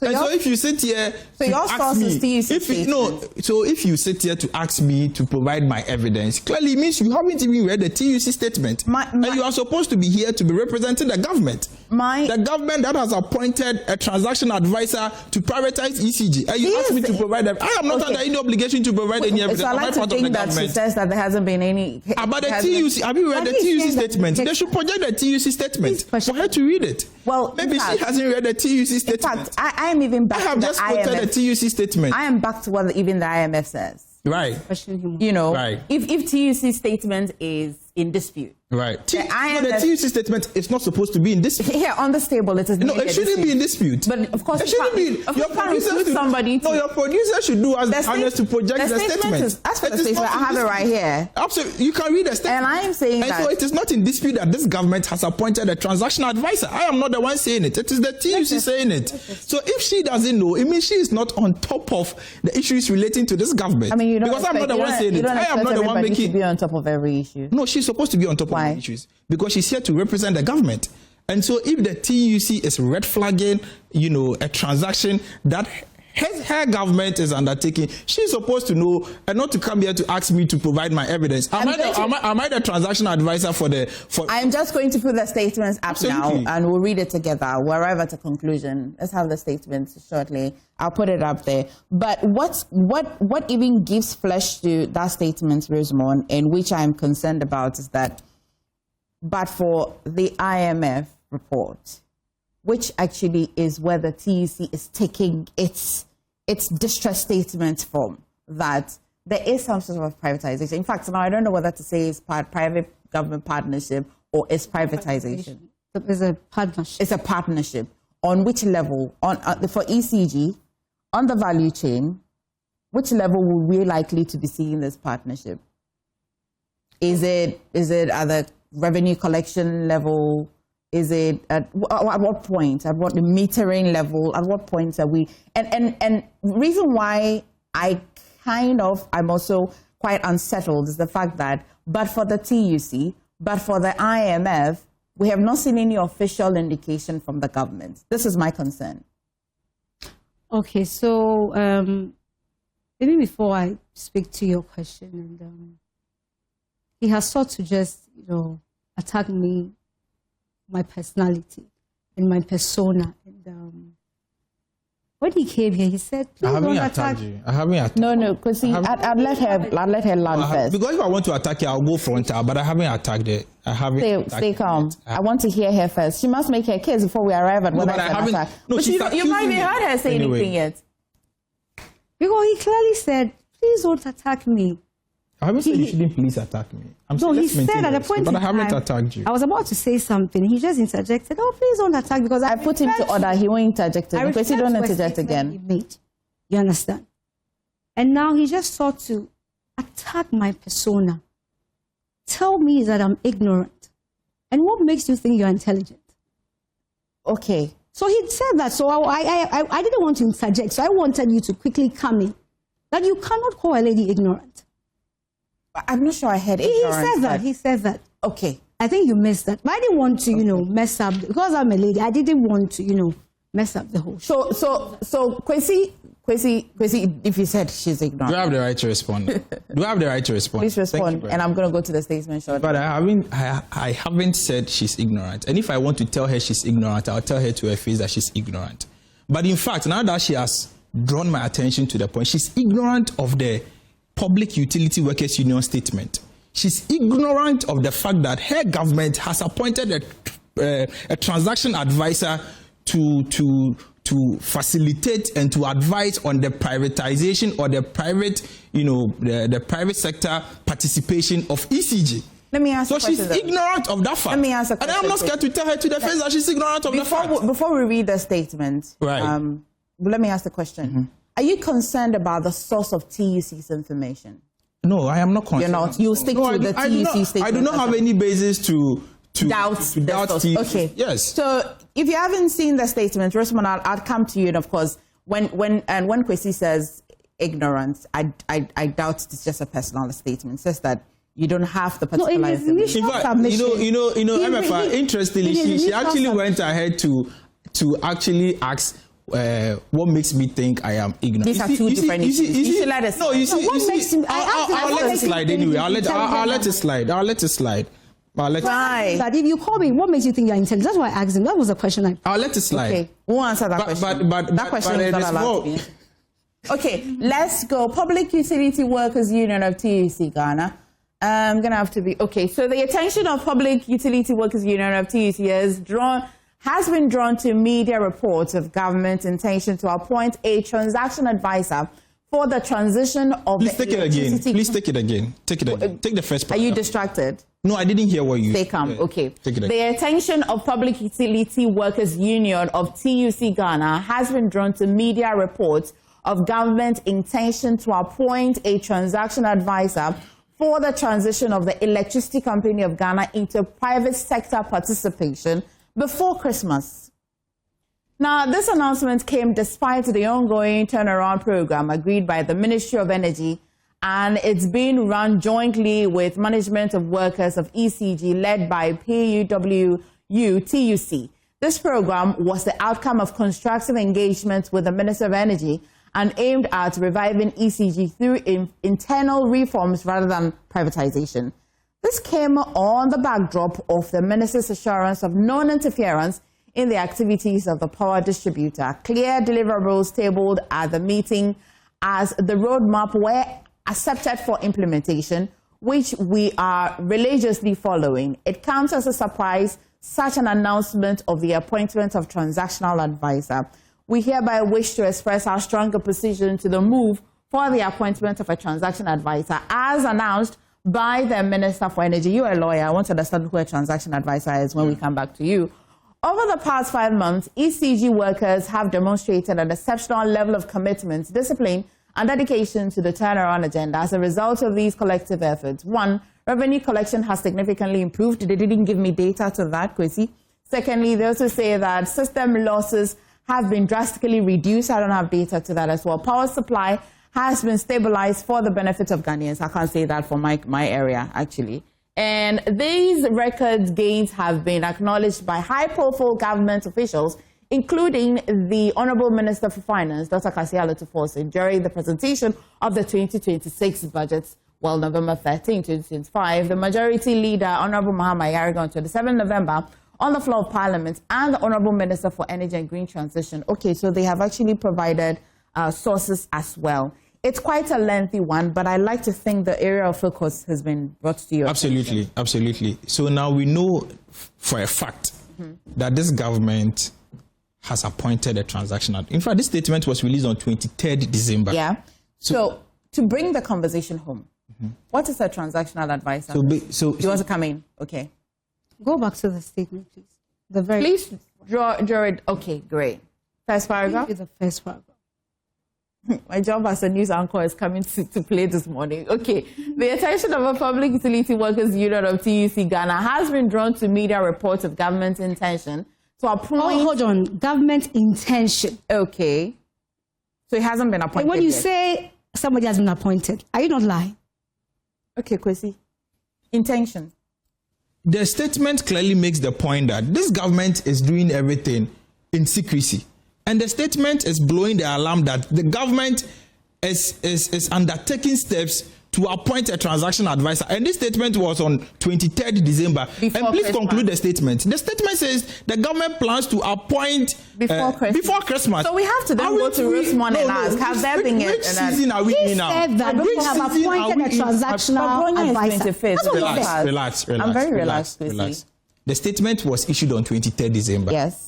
The statement raised concerns about government planning to appoint a transaction advisor. He's not changing it. Oh, can you keep quiet? No. I moderate this. No, can you keep quiet? What's happening? No. It's okay. What kind of indiscipline is this? No. This is indiscipline. The interjection draws my attention. It's okay. I won't moderate it. I don't find it indiscipline. I do not find it. MFA, this statement was released on 23rd. The point I'm making is that TUC raised the concern that government's intention to appoint a transaction advisor for the transaction of the ECG into private sector participation before Christmas. Which season are we in now? Hasn't Christmas passed? Yes, have you seen any official communication from government announcing to us that government has not appointed a transaction advisor? But for this statement, would we have known that government intends to appoint a transaction advisor? Which means that, but for this statement, so as of now, the government has neither confirmed or denied. Government has neither confirmed or denied whether there has been, right? So should we take the silence as true? No, until there is an official rebuttal from government, the statement by TUC stands. And Rosemond is here. She's just from the presidency. And in the first place, she didn't even know about this TUC statement. She didn't even know about it. We have appointed. She didn't even know about and that is a lie. No, she didn't even know about the conversation of the appointment of a transaction advisor. But she was clear to say that. Until you read the statement. She asked but before that, Kwesi, hang on. You said that. Hang on. Please go on. You said that we have appointed a transactional advisor. And I said that is false. So where are you getting that from? But so this accusation, though, the government has not disputed. It said government intention. Have we appointed anybody? Who is the said person? What is the person's name? So you cannot just throw out a lie. But are you not concerned that TUC releases the statement from the 23rd of December? We value whatever they have to say. And you're not concerned? No, we value their opinion on issues. We want them to be very comfortable with government so that we can come up with the best outcome. But if somebody issues a statement and say, government has an intention to do something, and you sit here and say, we have appointed a transactional advisor without a name, and you expect us to just take it this way and go by it. For me, I think that is a blatant lie. So that is not the point. Rosemond, here's my understanding of both of you and what Kwesi is saying. All right, okay. TUC is not just somebody. That's a whole body. Of course. And it's not just TUC here. In fact, Public Utility Workers Union as well. Okay. They have raised a concern. If the government does not come to dispute this, because the government is, I've seen the practices. We judge a person by their best practices as well, right? You would respond to an issue, of course, if it doesn't have the facts, and if you have the facts. So they have made these allegations. The government, up to today, 30th, has not disputed it. What in the practice is that we impute the truth of the statement because you have not disputed it. The government has not disputed it. Do you see what I mean? MFA, let's just stick to what happened. What has created this, chaos? He clearly said that we have appointed a transactional advisor. That's what he said. Without a name, nothing. So I asked him, where is a transactional advisor? Then he referred to the TUC system, and that is why we had to, pull out this. And clearly, if there's our attention has been drawn to a media report of government intention, and you just say in vague that we have appointed somebody, that is a lie. In fact, so the statement continues to say that, and I mean, now we're actually interrogating line by line. Right. It says that it comes as a surprise, such an announcement of the appointment of transactional advisor, which now seems to confirm that there has been a sudden announcement. Read the full context.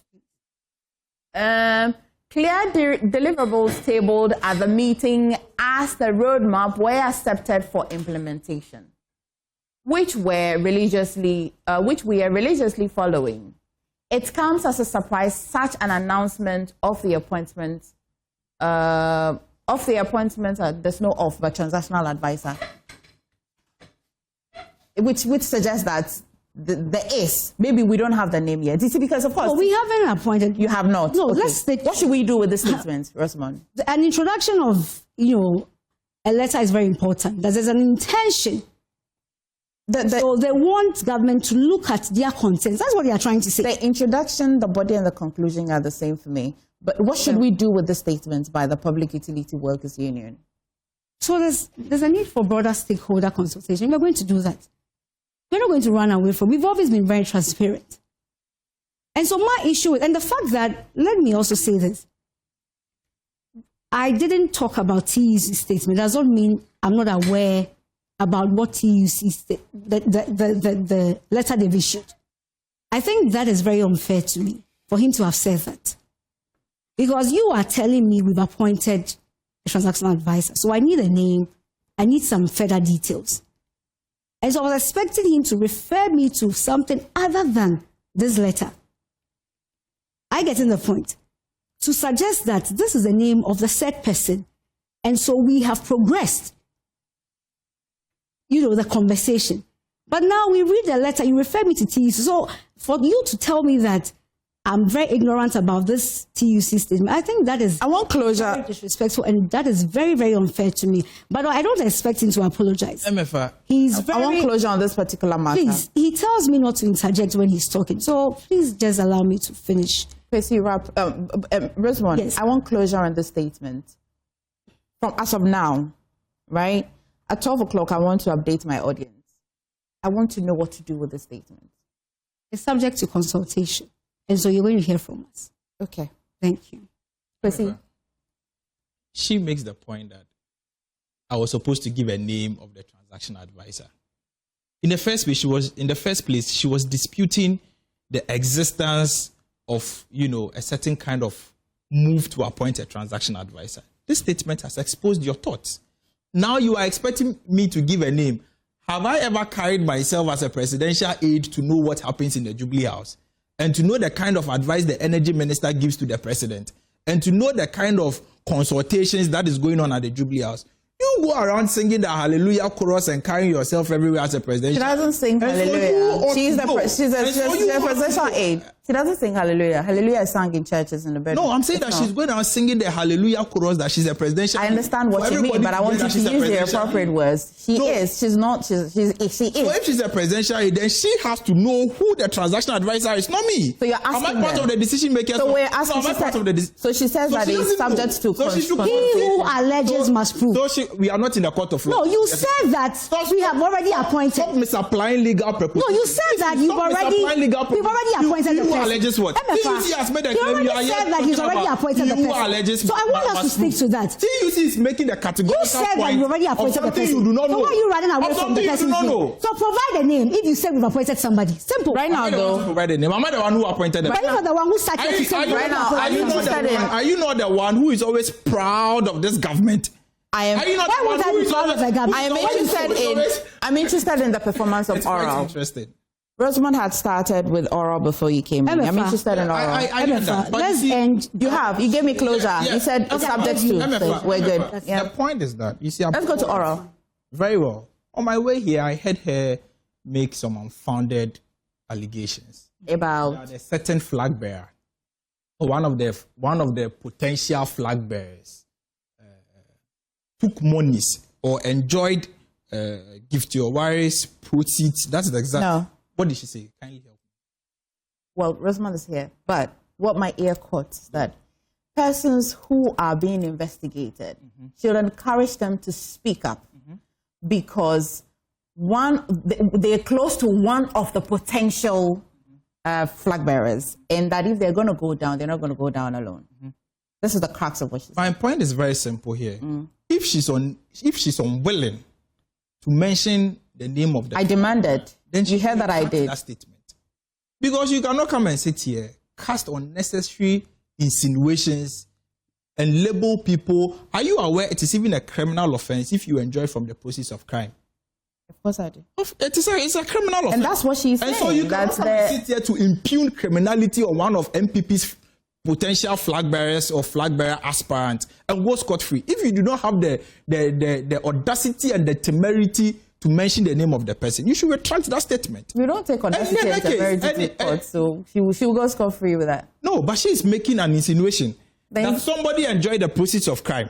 And I'm saying that if she doesn't have the audacity to mention the name of the person for us to interrogate the issues, then she should do the needful by apologizing and by retracting that very statement. But you see, on the matter of oral is clearly a matter of law. This government has performed abysmally regarding oral. How so? This government has successfully turned prosecutions into performances. This government has clearly turned justice into a tool for convenience. Because when these people were in opposition, I don't know if at that time Rosemond was part of them when they were in opposition or she wasn't part of them. I don't know where she stood at that time. But when they were in opposition, they made a lot of noise about members of the SWAL administration stealing monies from the public purse. They made a lot of noise about former appointees stealing from the public funds or the public purse. Fast forward, it's almost a year now. A number of people are in court. Clearly, if you look at some of the cases in court, I do not want to be prejudicial, but in my humble and respected opinion, I think they lack the weight of evidence to secure any conviction. That's the first point. The second point is that even before this government, proceeded to court, they had organized stage performances to pronounce these persons guilty even before, arranging them in a court of law. They decided to shape the public perception about these people, label these people as criminals, label them as thieves, label them as enemies of the state. The Attorney General rebuts that this happens in other jurisdictions besides the United States. What happens in this jurisdiction is unacceptable. However, after making the whole oral noise and planning to recover over $21 billion, immediately these people assumed office. They decided to rather file nolle prosequis and withdraw pending prosecutions against their politically, affiliated persons. In the Segleme housing matter, $200 million. They filed a nolle prosequi. In the criminal matter involving the current Bank of Ghana governor, they filed a nolle prosequi. In the criminal prosecution involving the former Cocobot CEO Stephen Opuni, they filed a nolle prosequi. It's not enough that so many matters, and if you put all these matters together, in the matters in which the NDC's Attorney General has filed nolle prosequi, has withdrawn charges against their politically affiliated persons, it amounts to $10 billion. $10 billion of the taxpayers' money. In all these matters, they have withdrawn the charges from court. But the previous government had so many years to. Then it raises the question as to whether or not oral itself is it a tool for political convenience. Are we trying to reset the law to suit the political architecture and climate of a certain political party? Well, I'll come to that. But does it interest you that, of course, some of these cases that were discontinued, and according to the Attorney General, says that, well, it doesn't seem to have enough evidence to want to proceed. But we also had confidence in the previous Attorney General. Absolutely. It is. Why is the Attorney General only filing nolle prosequi in matters involving his political cronies? Why is he doing that? Clearly, it's a matter of politics. It's a matter of politics. It's a clear, matter that. Were there other high-profile cases that were from the other side that you would have thought that the Attorney General as well would file nolle prosequi as well for? Oh, on top of my mind, I don't see any yet. In all sincerity, I do not think that the Attorney General would even do that. Even if there were? No. But we can only arrive at the fact that... in all sincerity, there is a litany of criminal matters pending in court. But he decided to pick and choose which ones to file nolle prosequi in. And is that his fault or the fault of the provision of the Constitution? All the ones he decided to withdraw the charges are the ones involving persons, connected to his party. Would it be his fault? Is it not the architecture of the Constitution? No, the power it gives to the Attorney General? It is the discretion lies with the Attorney General. The discretion lies with the Attorney General. It's the Constitution that gave that discretion to him. The right to file nolle prosequi rests with the Attorney General. It's the Constitution that gave him that right. Yes, it's the Constitution. And he wants to use it. That's what I'm saying. The discretion to... the fact that the Constitution gives you a right doesn't mean you use that arbitrarily and capriciously. You have to use that in a way that is fair to all manner of persons. You can decide to abuse your discretion to suit your political party. And that is what is happening in this matter. And so, clearly, MFA, I think that this entire oral scheme is a political tool to witch hunt political opponents. Nobody is against the fight against corruption. Nobody is against the fight against accountability.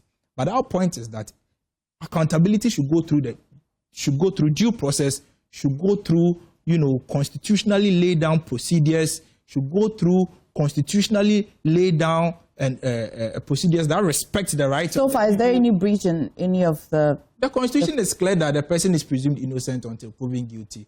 Meanwhile, in this case, you have the Attorney General who, before he goes to court, organizes a press conference and to announce that MFA Adeti, former JoyNews TV morning show host, is a criminal and has engaged in a criminal enterprise because he stole 100 million Ghana cedis from JoyNews and has bought 10 houses at Oyarifa, 20 houses at... What a beautiful example. Whatsoever. Absolutely. That is what the Attorney General does. It shapes the mind of... It looks like you have the taste of purchasing 10 houses at Oyarifa. If I can afford it, why not? Absolutely. But when you do so, the Attorney General would organize a press conference to say that because you held a public office, that is why, you were able to do that. But as I learned, no, back to Rosemond. Back to Rosemond. Rosemond made a point that she's... You land in 30 seconds because I'm giving her the rest of the time. She's advising the accused persons that they shouldn't go down alone.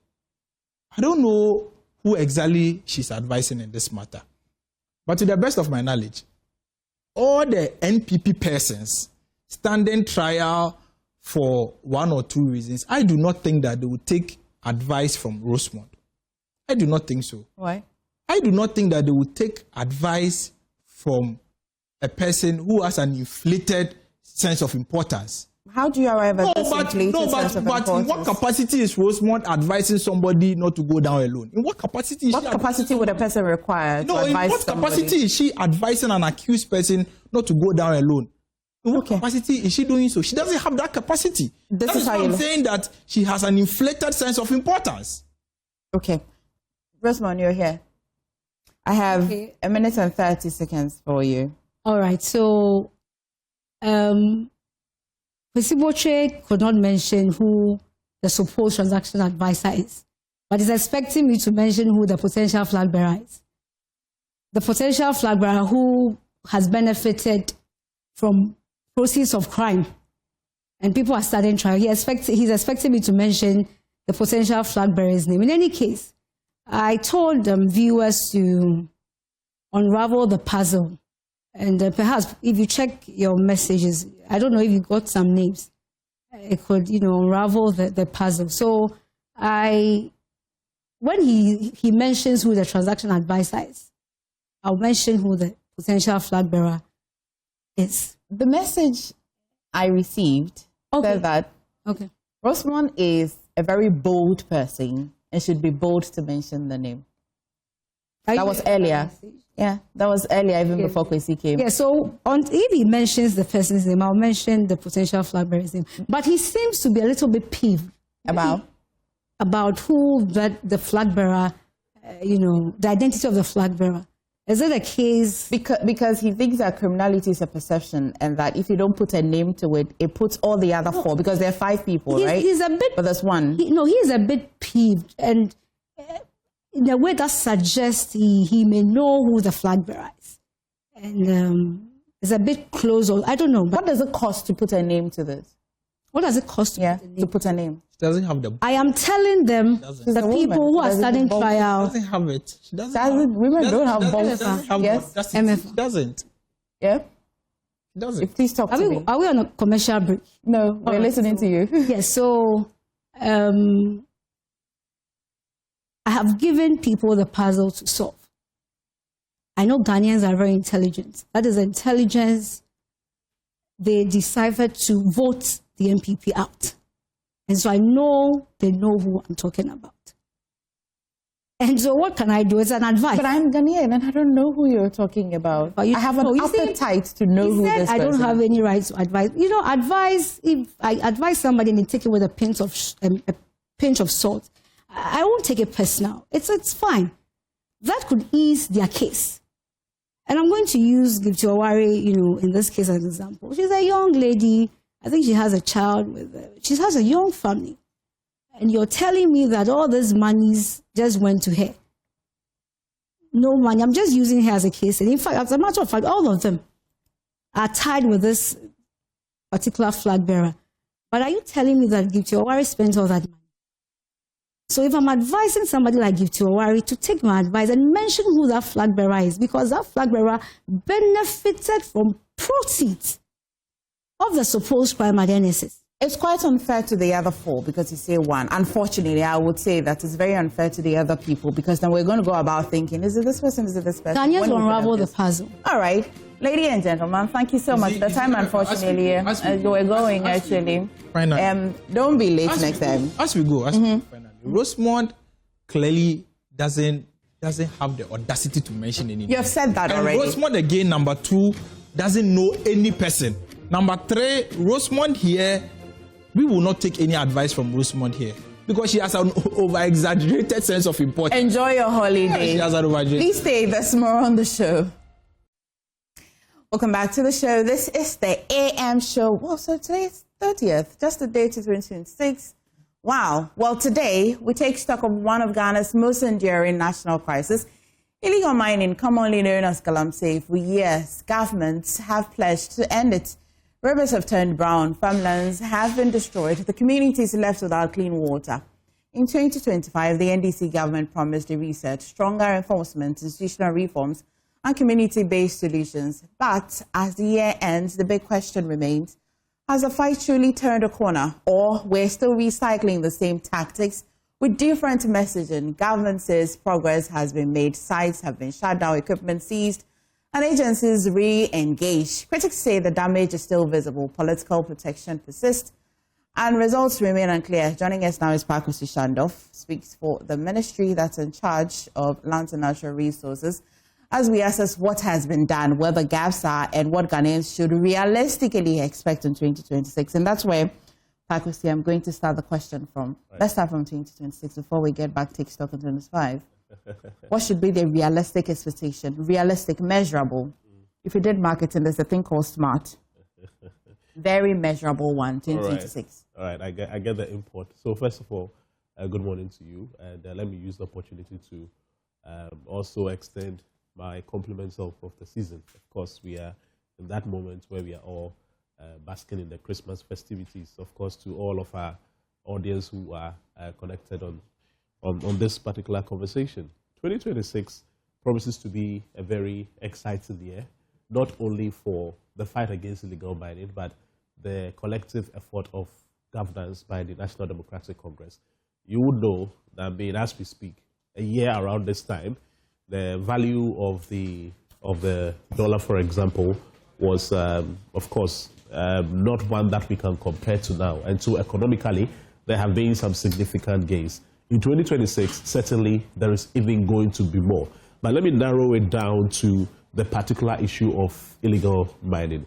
We have always maintained the narrative that, yes, illegal mining did not begin now. It's something that has been with us for a very long time. However, the devastation that we are seeing, for example, as mirrored by these pictures and other visuals, have deepened or did deepen over the last 8 years. And so when you assess the weight of that devastation, clearly you cannot undo it within a very short period. That is why we have consistently said that in this first year, it has been a bit perhaps curious for anybody to expect very visible results. But now we are done with the first year. We are moving into the next year, which is 2026. One of the major things that the good people of Ghana should expect when it comes to the fight against illegal mining is the permanent deployment of military personnel to all the relevant flashpoints where illegal mining festers. What does permanent mean?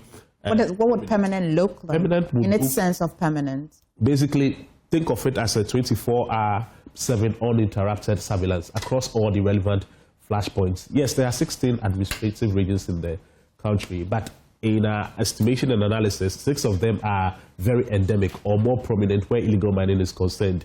Effectively, you are looking at the central region, the eastern, the Ashanti, the western north, and then some parts of the upper enclaves of the country. These are the areas that we designate as the flashpoints. What we are doing in all of these 6 regions is to deploy military personnel there permanently. They're going to serve as, if you like, in ordinary terms, watchmen, watchdogs. They are not moving from the post. What NIMOS does now is that it operates based on giving intelligence. So if you supply intelligence to NIMOS, then it will swoop and then move into action. But as and when there is no endeavor to be embarked on, NIMOS doesn't move. But effective next year, what is going to happen is that the stationing will be more permanent. So if you take any area, you can think of any area where Galamsey is very prominent. You're going to have military personnel fully deployed there. And that, we believe strongly, will give us results that we have not been able to chalk in this particular year. Indeed, this is not the first time we are making mention of this, except that to be able to effectualize it, we needed the necessary financial clearance from the Finance Ministry. Thankfully, that has been given. And so that full-scale deployment is one of the measures that clearly is going to ensure that we win more where the fight against illegal mining is concerned. I'm just summarizing. Of course, there's a raft of interventions that will roll out in next year. Another thing that we want to do is the land reclamation. Of course, all of these parcels of land that we see looking ugly and very sour would have to return to their pristine nature. That would require a lot of money, actually. But there is a program that government has designed which will be deployed perhaps by the first quarter of next year in full scale, so that we start recovering the lands that we have lost to the menace of illegal mining. Then again, there's also a program for, as it were, helping the polluted waters to also regain their pristine nature. Because yes, this is not the ordinary color of the rivers. Last week, for example, I was in the Western region, passed around the Ankobra and all of that. The colors that we saw really were not impressive. But is there a plan? Yes, there is one. And so working together with the Water Resources Commission and all the relevant agencies, by the end of the first quarter, we will start rolling out some of those interventions to ensure that what we have done, we are able to even do more in 2026. So basically, that's a wrap of how 2026 will be. Absolutely. Because now when you have the permanent stationing of the military personnel, what happens is that now the Galamseyers cannot even move in the very first place, because the site where you are mining illegally is going to be barricaded, if you like, monitored completely. And if a determined Galamseyer goes there? Well, of course, the obvious will happen. You fall in the hands of the law. That is going to be the obvious. And I do not think that, if they are even very determined, they want to risk, walking into the jaws of the soldiers, except maybe they have a reason to do that. But really, it is an intervention that is going to put a scare on them, and we believe... There's nothing like the concept of the shoot to kill because of the presence of permanent military. It is something that we have not contemplated. And indeed, the Sector Minister, Honorable Emmanuel Makofi-Boa, is not a friend of that proposition at all. The reason is simple.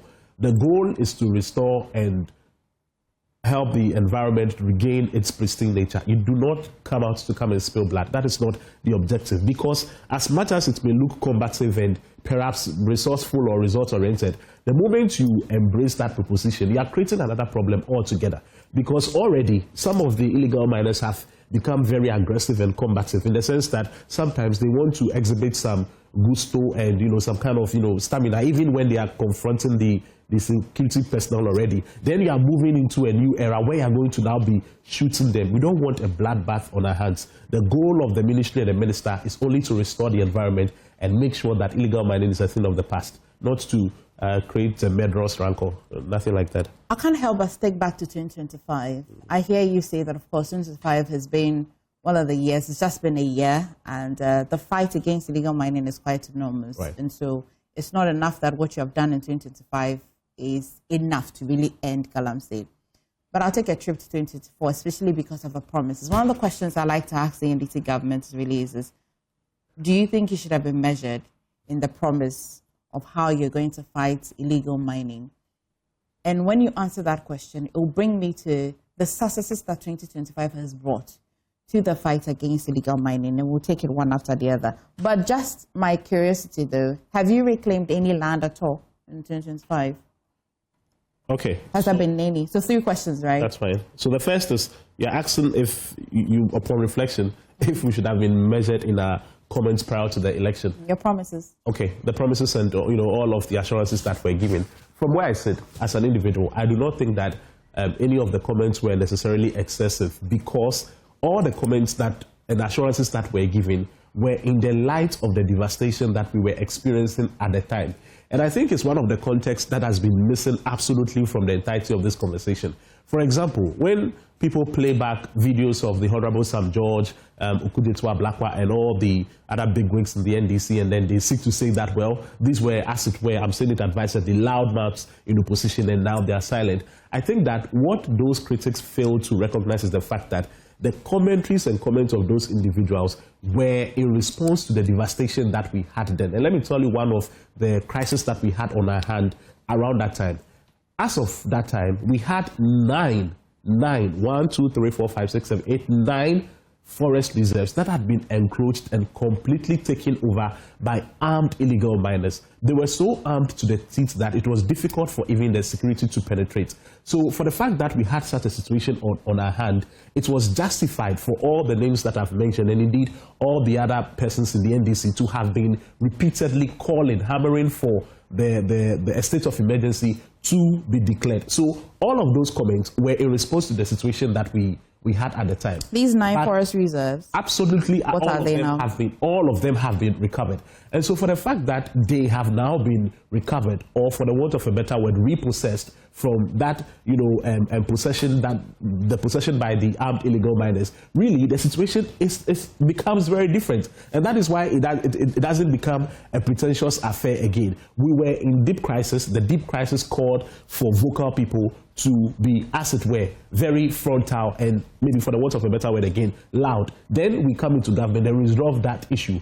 Are we realistically expecting them to... How did we reclaim these forest reserves? Of course, that was when we brought in the National Anti-Illegal Mining Operations Secretariat. So NIMOS is not only a gathering of soldiers. I think that is the impression that has been sold out there. But NIMOS is effectively an amalgamation of all the relevant security personnel vis-a-vis the BNI, the police, the national security, the immigration, and other relevant, agencies within the security setup. All of them come together to form NIMOS. So they came together, they devised the strategy, and as I speak to you, all the 9 have been reclaimed. Of course, intermittently, there are some incursions into some of the forests here and there, because yes, the illegal miners are very recalcitrant. They do not sit back. You take them out, the next day they want to go in there. But all of those have been well catered for by NIMOS, or well attended to and addressed by NIMOS. So for the fact that the danger that was prompting the call for the state of emergency has been removed effectively, we logically should not expect the persons who were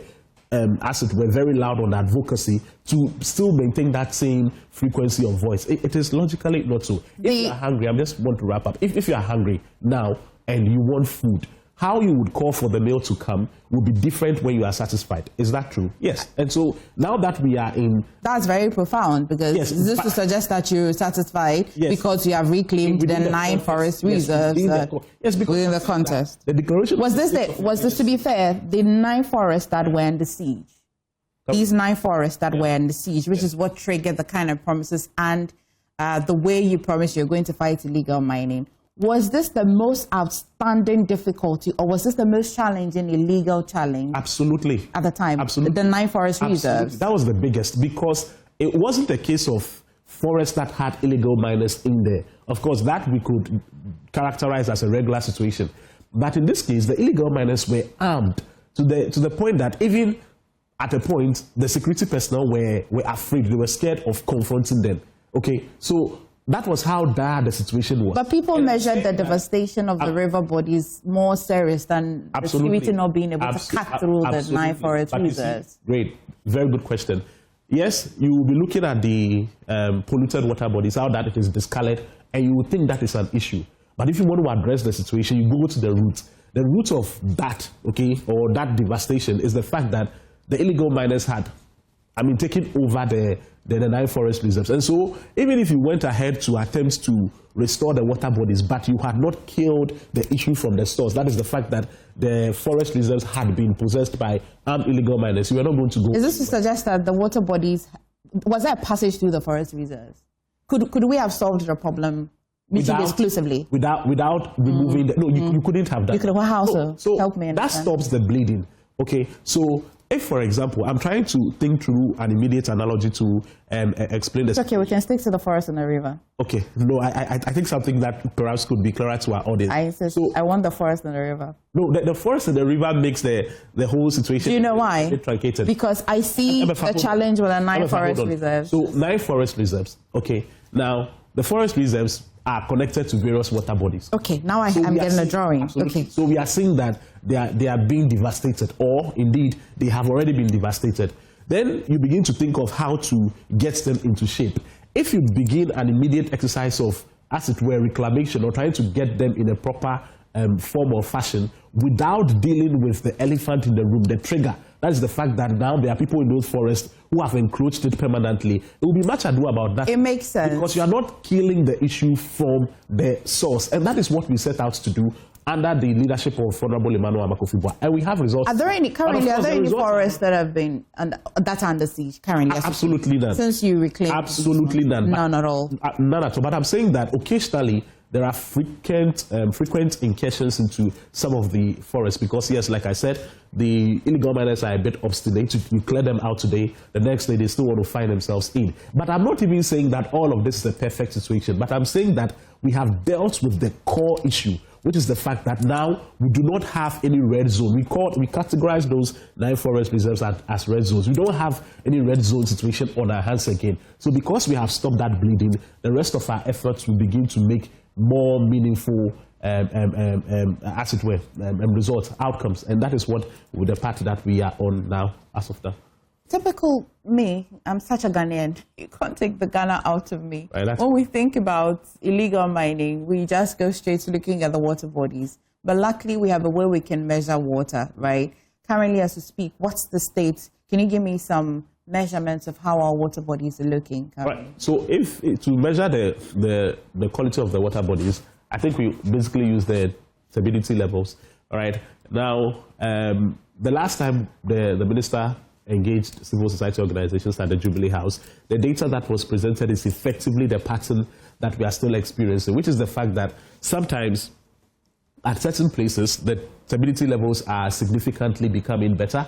At other places, it appears they are worsening, and that we admit, okay, is because the full route of our interventions are yet to take real impact on the situation. So yes, at some places, I will not be able to produce the figures now, but I could supply it at another opportunity. But on the casual look at it, do we have more healed river bodies than more sickening river bodies? Just on the face of it. Now, that would be too much of a conclusive verdict, because I'm saying that the outcomes fluctuate. So within a particular period, especially because we had a rainy season and all of that, you realize that there are significant improvements at some places. The next day, those same places become even more terrible. And the places that earlier were horrifying now become promising. Okay. But you then know what caused the thing that you would then know that if it's rain. Right.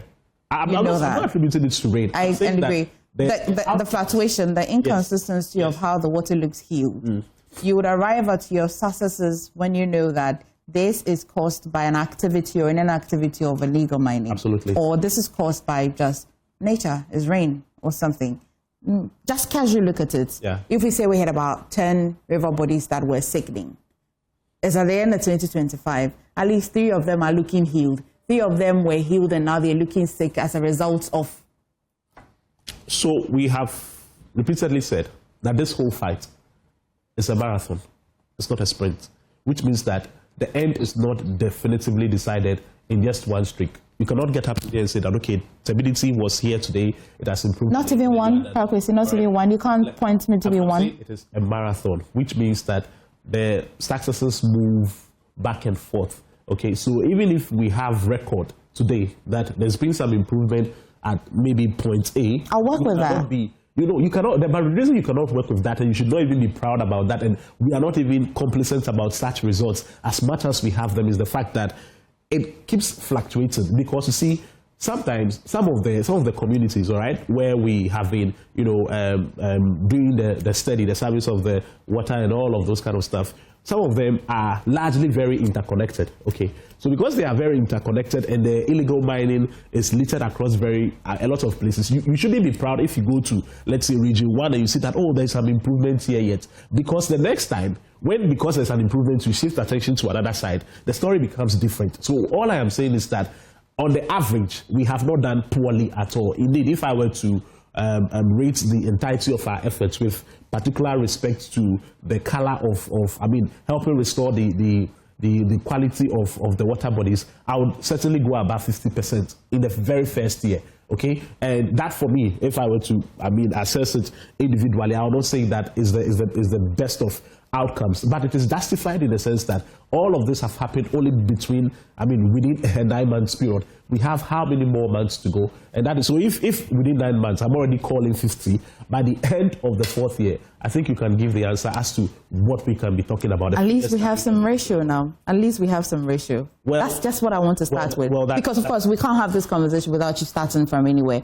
We appreciate that you can put some figures to the table and then express the challenge that you're having with the figure. That's personal. That's why I didn't want to put it out, because I'm sure other people may have varied opinions. But based on what I know, especially with the interventions that consistently are being discussed and being rolled out, I'll stick at 50 when it comes to specific. I'll work with 50.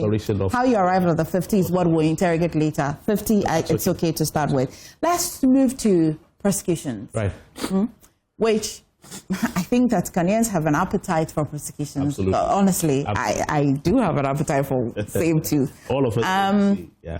In your reports and studying of the NIMS reports, what do you think? Is it genuine the case that kingpins, that's the word we've been using, are those who are engaged in galamsey, or community folks who just have an appetite for galamsey? So it goes both ways. The community folks on their own accord, without the imprimatur and the endorsement of the kingpins, cannot operate. Because really, if you go to any community, you do not expect a regular Joe to wake up, get up, all right, pick an equipment and then, move into any site and start mining illegally. Why not? Why can they not? No, because they do not have first of all, they don't have the financial capacity. They do not even have, should I say, the moral courage to just walk in the presence of the local authorities, the security and all of that. So anywhere illegal mining is happening, the logical extraction is that it is being sponsored or facilitated or enabled by somebody who is big. So far, in all of your raids, you have come to that conclusion that there is definitely somebody. It is not just a mere communal instigation that the people in a particular community on their own accord will wake up and then. These people, are they invincible? Are they human beings? Yes, or they are forces? They're human beings. But the point is that I've said even on this same platform that the web of the kingpins and those who operationalize galamsey at the very top, it's a very complex issue. Sometimes, if you were to be privy to maybe some of the names, the persons, the individuals who are suspectedly involved or facilitating it, you may shiver and perhaps quiver a little. It's because... Do you, when you hear it? Yes, I do. All right, because sometimes you do not expect naturally that some of these people would be involved in this whole enterprise.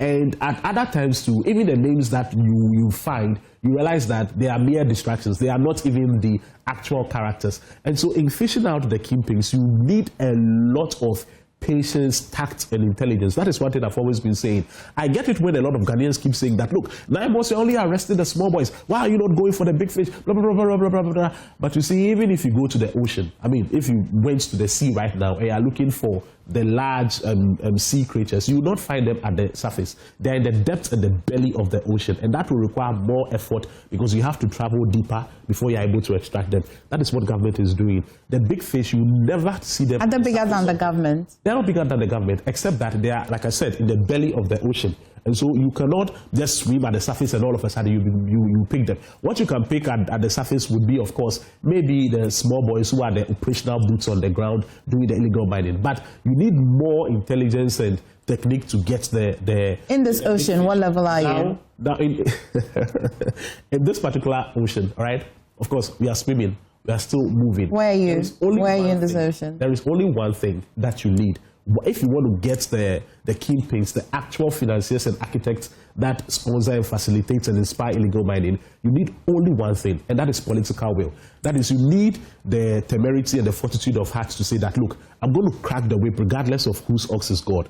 thankfully, and I'm not saying it because, yes, I work at the pleasure of the sector minister, he is one person who has that disposition to say that, look, though I am a member of the National Democratic Congress, though I have been appointed by the government, I can still go after my people. It is not every detail that I can disclose. But if there is any assurance the Ghanaian people need this morning on the fight against illegal mining, it is the fact that there is a sector minister who can crack the whip, even if the president himself is part of the whole enterprise of illegal mining. That is the kind of sector minister that we have. And I'm saying, you may not want to take my word for it, but look, let's give ourselves from now to all the time that he's going to stay in office, and let's see the names and the outcomes that we are going to produce. Wait, let's go back to a lot of political will and firmness to fish them out. You won't see them easily. Let's go back to the ocean, because I like to think that there are layers to get to, right? Absolutely.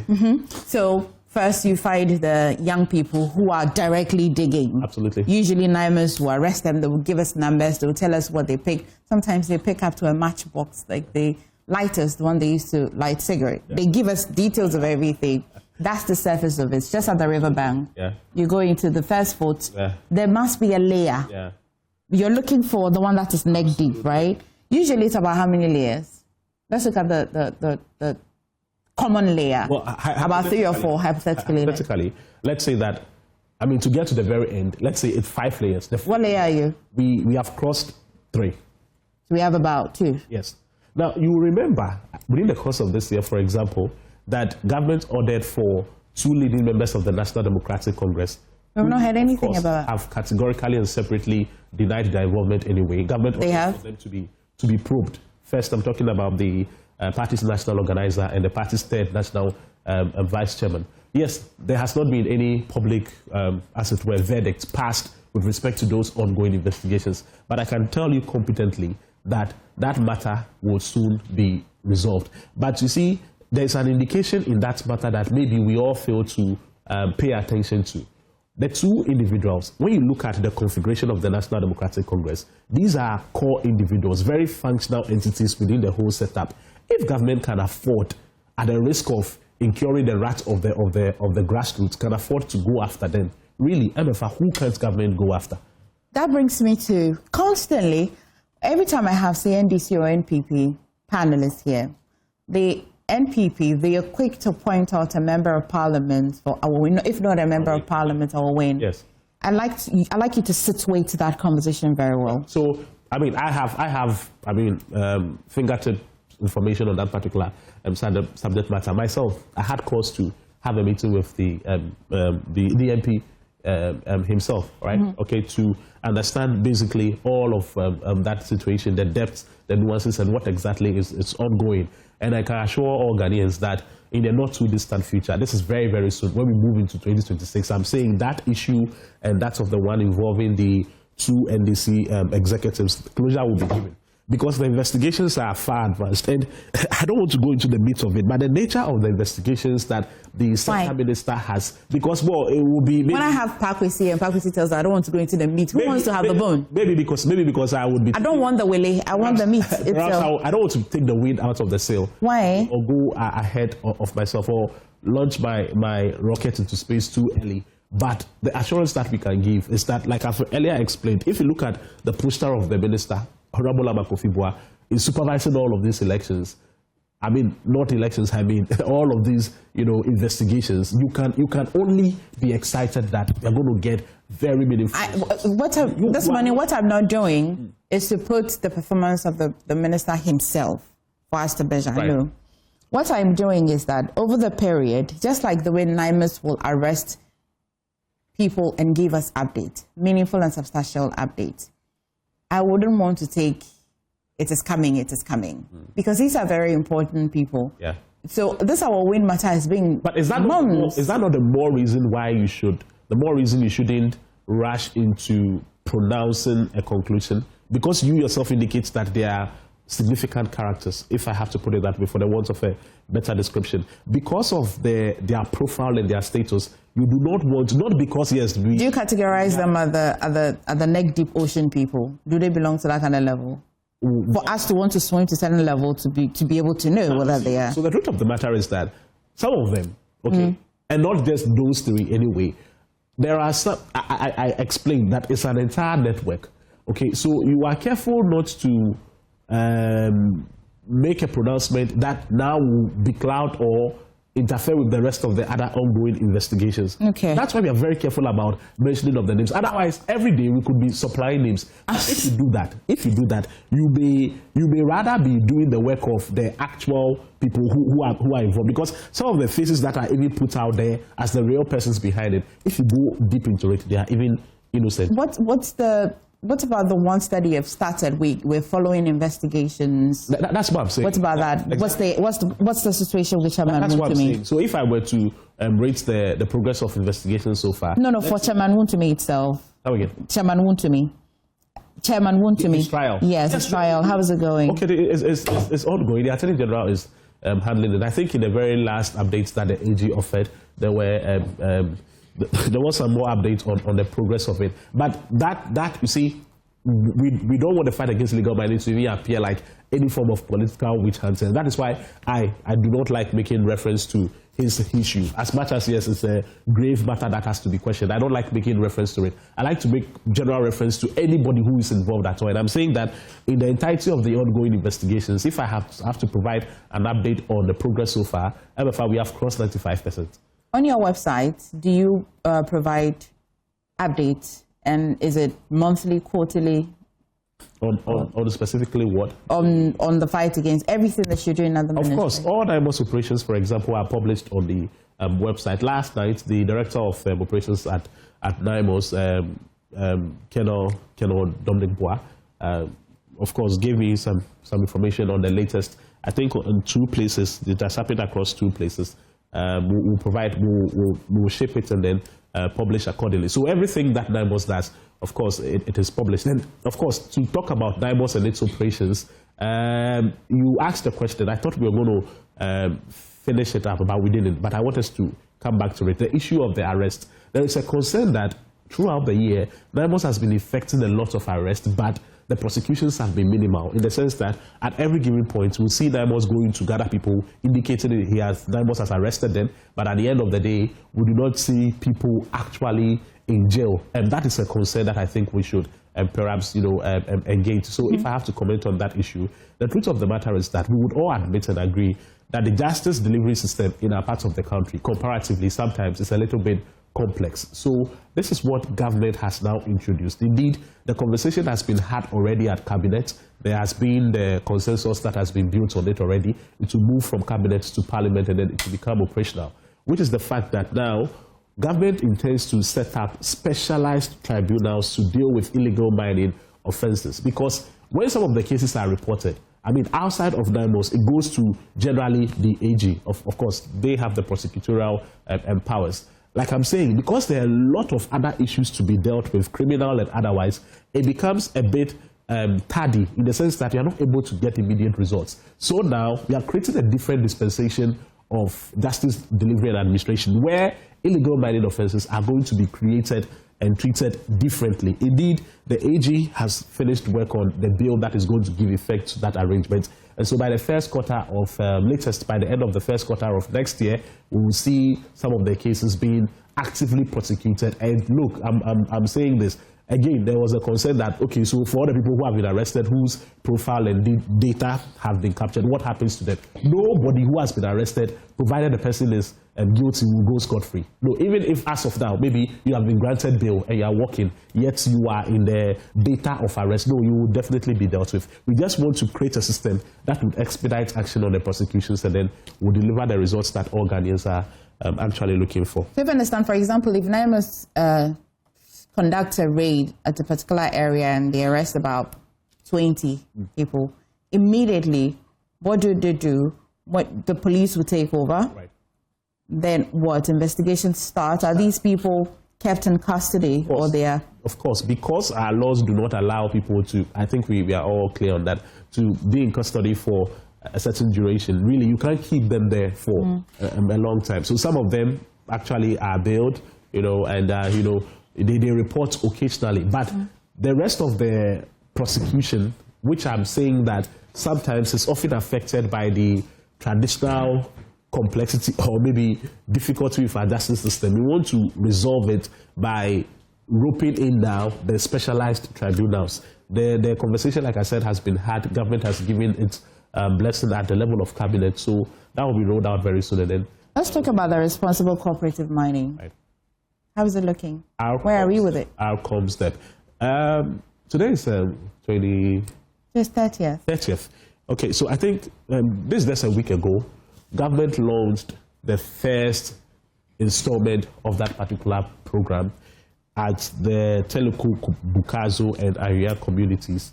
Now, these are communities in the western region where, of course, in those areas, there have been reasonable suspicion of illegal mining. The justification the locals had given over that particular period is the fact that they do not have any active economic enterprise. Simply, they do not work. And that is why they have been engaging in that, the activities of illegal mining there. What government has now done is to create the cooperative there in conjunction with a large-scale mining company. I believe it is Adamos. In fact, I was the master of ceremony for, the earlier, no, I'm talking about the Blue Water Guards. That particular launch, what we did was to basically outdoor the new cooperative company, which means that now the locals can come together, they can form the cooperatives, they can begin mining, and they do not have to do it illegally. And so one has been launched, and in February next year, we're going to see about perhaps 10 more cooperatives being launched across various regions where illegal mining is very prominent. So, when you say in conjunction with bigger mining companies, what does that mean? What would they be doing? So this is what it means. So some of the large-scale mining companies, they have the concessions though, but they are not working on them.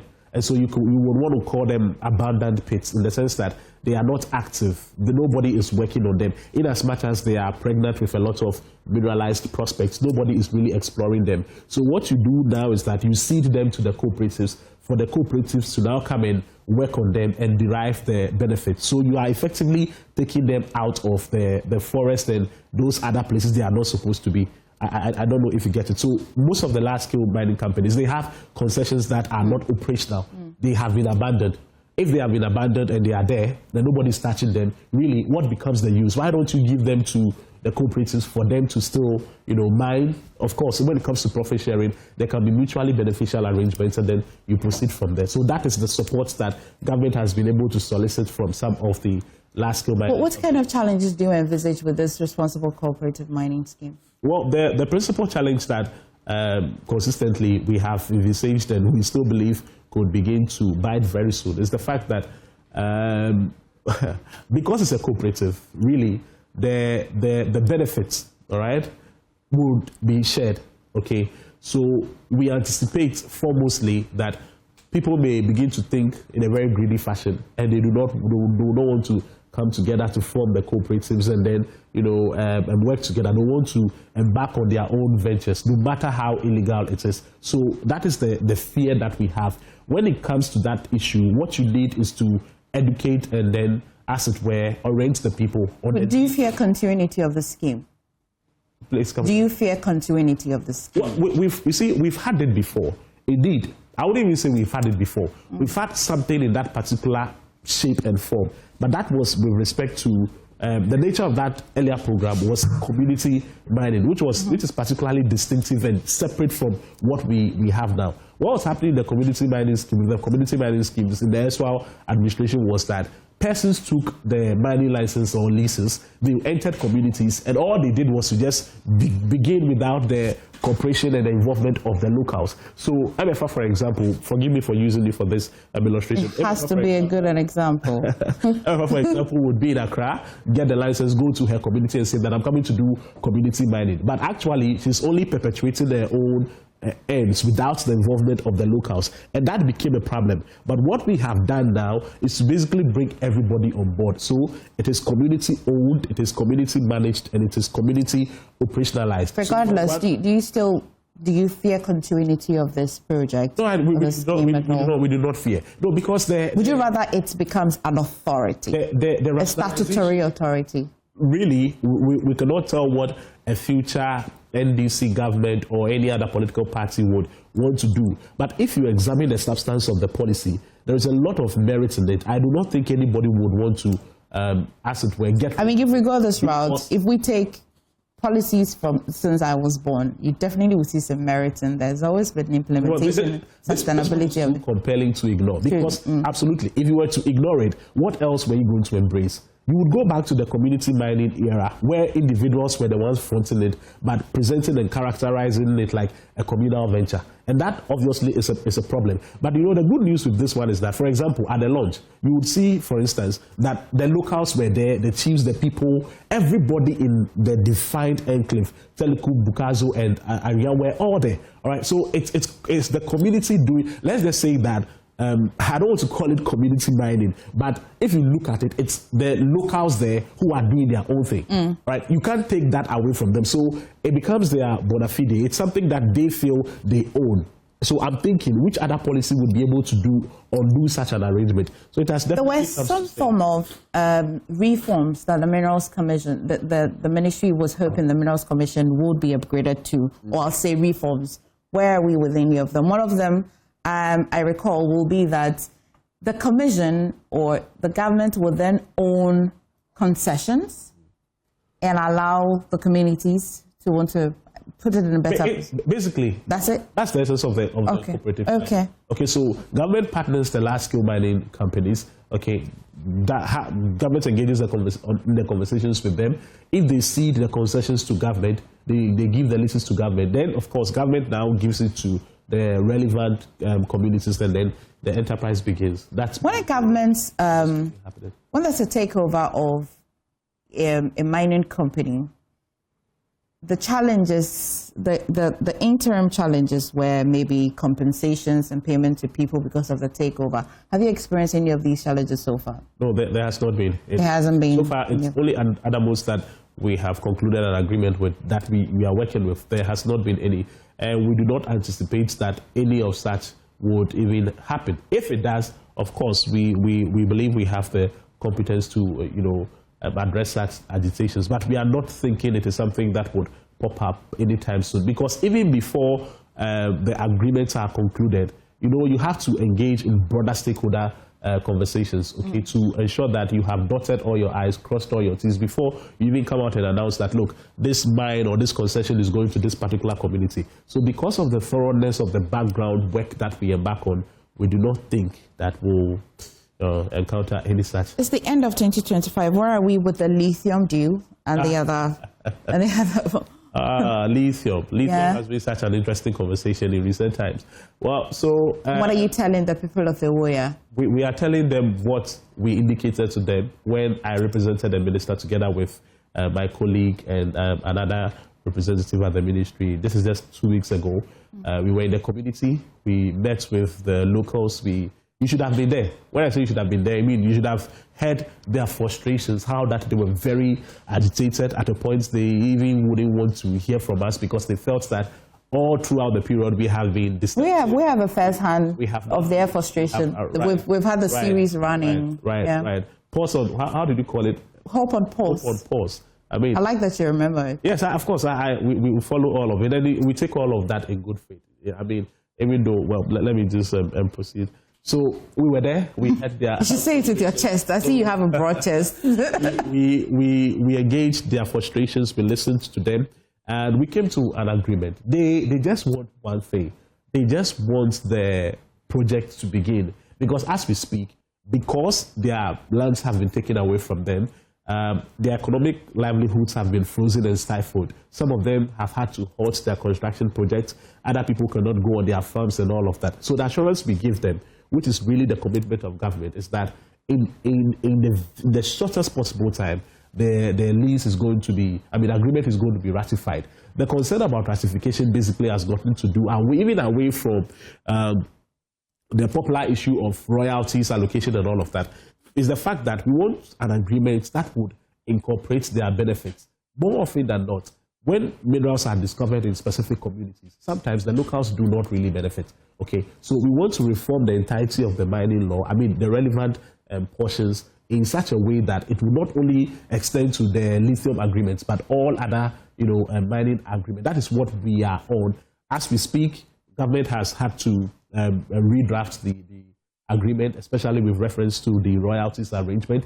Now it is a sliding scale. Now it is not fixated, so it will be moving back and forth depending on the global prices of lithium, such that if globally the price is low, the mine will still be operational. We understand this will be in a bigger picture or a bigger reform for all other natural resources. Absolutely. I mean, that's what I said. Is the draft ready? Absolutely. Okay. It's ready. Unfortunately, Parliament is on recess. But even if it requires that Parliament will come under a certificate of urgency for this matter to be discharged, I'm sure the Sector Minister is certainly going to do that. But the assurance to the people of Iwoya, like we conveyed to them when we met them, is the fact that the Sector Minister, Honorable Emmanuel Amakofibwa, has them at heart, and indeed the entirety of the Ghanaian people. We want the lithium agreement to be one of the biggest blessings to the Ghanaian people, and that will certainly happen. It's just a matter of time, very short time for that matter. Kwesi, what did you have for Christmas? Jollof fufu. I don't know if you can sense it. I'm having cold. Prevents you from eating? Oh, you want to find out what I've been eating? Yeah, what did you eat? What did you have for Christmas? Christmas. No, I don't like the rice dishes. I don't do well with them. I'm a fancy man. We like to stick with the local meals. What did you have? Private. Yeah. Fufu, so you're private. Yeah. Have yourself a Merry Christmas and a Happy New Year. Sure. Thank you for joining us today. Sure. But let me just still 30 seconds to also convey the wishes of the minister to all Ghanaians, and also at the Lands Ministry. I think that we are one of the ministries that have really been doing a lot. Maybe allow us to be the ones to say it. No, I'm saying comparatively, you have to be fair. If you look at all the ministries, look at the quantum of work that we have been discharging within the entirety of this calendar year. So let me use the opportunity to express our good wishes to everybody at the ministry, the chief directors, the officers. Everybody has been working tirelessly around the clock. I want to assure the good people of Ghana that in 2026, we are going to see better and more refined outcomes in all of our endeavors. And of course, Merry Christmas to you. Thank you so much, Kwesi. You're watching the AM show, and it's sponsored by Shield Silicon Paint and from Azar Group, Syntex Pipes, and Time Herbal Mixture. Now, let's talk water tanks, Ghana. Do you know the secret to real water storage is simple? If your tank doesn't have the tortoise on it, then it's not the correct tank. That's right. The tortoise tank, Syntex tank, is a champion of water tanks. It is strong and durable and built to handle alkaline weather. Rain or shine, Syntex tank has your back. So my people, go outside and check if it doesn't have a tortoise on it. It is really time to upgrade. Join the Syntex tank family today and enjoy water storage that's tough like a tortoise. Go and call them 0244 335 168 to buy now, or find one of their 400 agents nationwide. If you're quite sophisticated and want to shop online, of course, syntexgh.com. Syntex tank, air strong, air tough. Let me also tell you about Time Herbal Mixture, suitable for treatment of malaria, fever, loss of appetite, general body pain, rushes, general well-being. They're suitable for use by individuals of all genders. For bulk purchase, contact all herbal and pharmacy shops or call 02444 17669. And as well, every day, tiny fingers arrive too soon, and their mothers stay in the NICU longer than expected.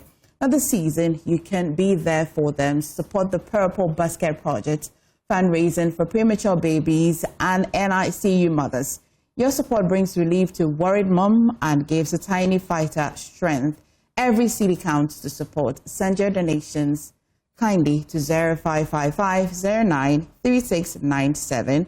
As well, First Atlantic Bank account number 00777 0611 01010. It's on your screen now. I'll take that number again. For the First Atlantic Bank, 0777 0611 0109. And as well, quickest one, mobile money number 0555 093697.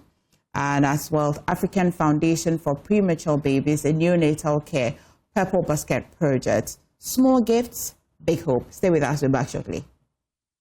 Well, thank you so much for staying. We're nearly wrapping the show, but of course, we will not wrap the show today if I don't tell you who won that 20,000 Ghana City Smart Door from Doormaster. Well, if you didn't go to the Joy FM family party in the park, it's you that you have done yourself. So somebody went, got lucky, and won the door. So I've got Donald Naughty, winner of the 20K Smart Door at the Joy FM Family Party in the park. And of course, Josephine Kukwa is also here. She is, Kukwa, I haven't been able to say your surname very well. Let me stick to Kukwa. Okay. She's head of sales, marketing, door master. Always a pleasure to have you in here, Kukwa. I hope you're well. I'm doing Was the Christmas good? Yeah, it was. It was so good. You were so kind to us as well. Congratulations. Thank you. What are you going to use the door for? I'll fix it. You fix it? First of all, going to have just fun. Did you even imagine that you're going to win? No. Of course not. It came as a surprise. Of course. But, I mean, Kukwa, tell me, what's the thinking that went behind this huge gift? Okay, so you know that the festivities is about family, is about giving back, is about protecting what matters the most, because it's been a long year. So yes, Joy FM presented the perfect opportunity for us to interface with families, because they are our target audience when it comes to providing security and safety for the home. And so why not? We decided that let's give one lucky family that values family time, at the same time would want to protect what matters the most. That's amazing gifts. And then that came about with the Lucky Family Raffle. So it was announced prior to the event, and so most of the families were expectant. And then we wanted to have fun, you know, share a good experience with families, because they are our target audience, actually. And so, yeah, it was a lot for us, and then we actually enjoyed it. I mean, how did you carry the door? Donald, how did you carry the door home? It's not home yet. It's not home yet. Yeah. Okay. But it's on the way. It's on the way, right? Yeah. I mean, tell me, knowing, after it's been 26, 27, it's like 3 days since you won. Tell me the feeling after that. Oh, it's a good feeling. You know, my first experience, I've never won anything before. You know, from my childhood, I remember I've been participating in raffles and, you know, other things, but I've never won before. So I always didn't believe in those like raffle and those things. So, you know, when we got to the Botanical Gardens, then the marketing team came to my table and they were advertising. So I actually told them, I'm following them on Instagram. Okay. Yeah, so I was aware of their security doors, their smart doors, and so I said, let me just give myself a try. Oh my God. They gave me the coupon, I filled it, and I'm sure you're so reluctant. Yeah. Oh, it's another day again. Raffle, where I'm not even going to win. And then? Yeah, then by God's grace, my name was mentioned, unexpected. I'm so happy for him. I don't know. Right, myself. And I'm so very up close to Dormaster, because we've had so much conversation here. And so just seeing somebody win it's a live situation like that. And it's the smart door as well. It's not the one that's... Yes, the fingerprint, thing called the swipe card. It's the door that was made with family in mind. Okay. Giving different access points. You don't have to give your key to your child. They could misplace it. But if you give them facial recognition or thumbprint access, they still have access to what matters most. That is the front entrance. How's the year been for Dormaster, by the way? It's been an amazing year. We have been part of multimedia this whole year, and then we've really had an amazing time, from the Habitat Fair to Family in the Park. And even, you know what, when it was raining, we thought the audience were going to go away, but no way. People were dancing in the rain because there was so much, and they keep coming. When are you going to do the raffle? Because we are waiting. We can't wait to win the door. Unfortunately, everybody cannot win, but God chose Mr. Naughty, and then he happened to be the lucky person to walk away with the door. And to us, transparency is very important. Yeah. For us, as a brand that we're in the business of providing security, we need to build trust. And so we had to make this very transparent. So the raffle was done on stage by Lexi, and we had to ask any of the people from the audience. We did it like the EC style. So we came with our seals. It was broken right there. We put them all together, jammed it together. We asked who wants to be the person to actually put somebody's destiny in their hands. And then we got a beautiful lady who volunteered. And so she came, shook everything together, picked one, and then voila, his name came up. So when he came, we had to verify to make sure that, so we asked him to mention his number. He did, and then that was it. His own number? Yes. Now, because we wanted to be sure that maybe somebody just is not trying to come and take the door. So we had to... It must correspond with the number that so is the MC had to come all the way like that with one of our rep. They mentioned the number live, and then it was whatever he said. Wait. So, so tell me, Donald, when they mentioned your name, did you hear it first, or like you had to? I was following the program, you know, and I was very close to the stage. Okay. So everything that was happening on the stage, I was there. Okay. The performances, everything, I was there. So when they were about to mention the winner, I was just standing there, So there was this man standing beside me. I don't know him. We were just having a conversation. Then I told him, I have a feeling I'm going to win this. You had the feeling before. Then the man was like, let's bet. That's it, I don't have money. Maybe if the door had handles, then you could bet with the door handle. Yeah. But this one, it's so security tight. Invisible handles, you couldn't have. Oh. But I mean, how do you feel about this whole idea? Every year we invite people to Joy FM Family Party in the park. We're hoping to ignite the kind of love the family should feel during festive seasons such as this one. What would you say about it? Has it been a worthy journey for you? Sure, it has been, because I've been to family party in the park ever since it started. You deserve it. Actually, I was telling him when he told me. From Legon Botanical Gardens to the only time we missed it was, I think, during the COVID. Okay. Ever since.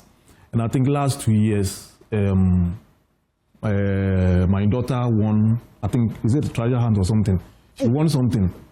Then last year, my second daughter too also won something from Enterprise.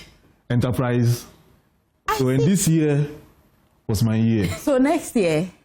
So next year, I've given my son warning. Next year, if he doesn't bring something, Indeed, they are a lucky family, because the name of the raffle is actually Lucky Family. Oh, yes. I've seen that you put a lot of thinking into this promo, and I'm so glad that a very deserving family. It looks like nature is in tune with people who have actually put in the effort. Congratulations. It's been a very beautiful Christmas to you then. What do you say to Dormaster as well? Oh, Dormaster, I thank you so much.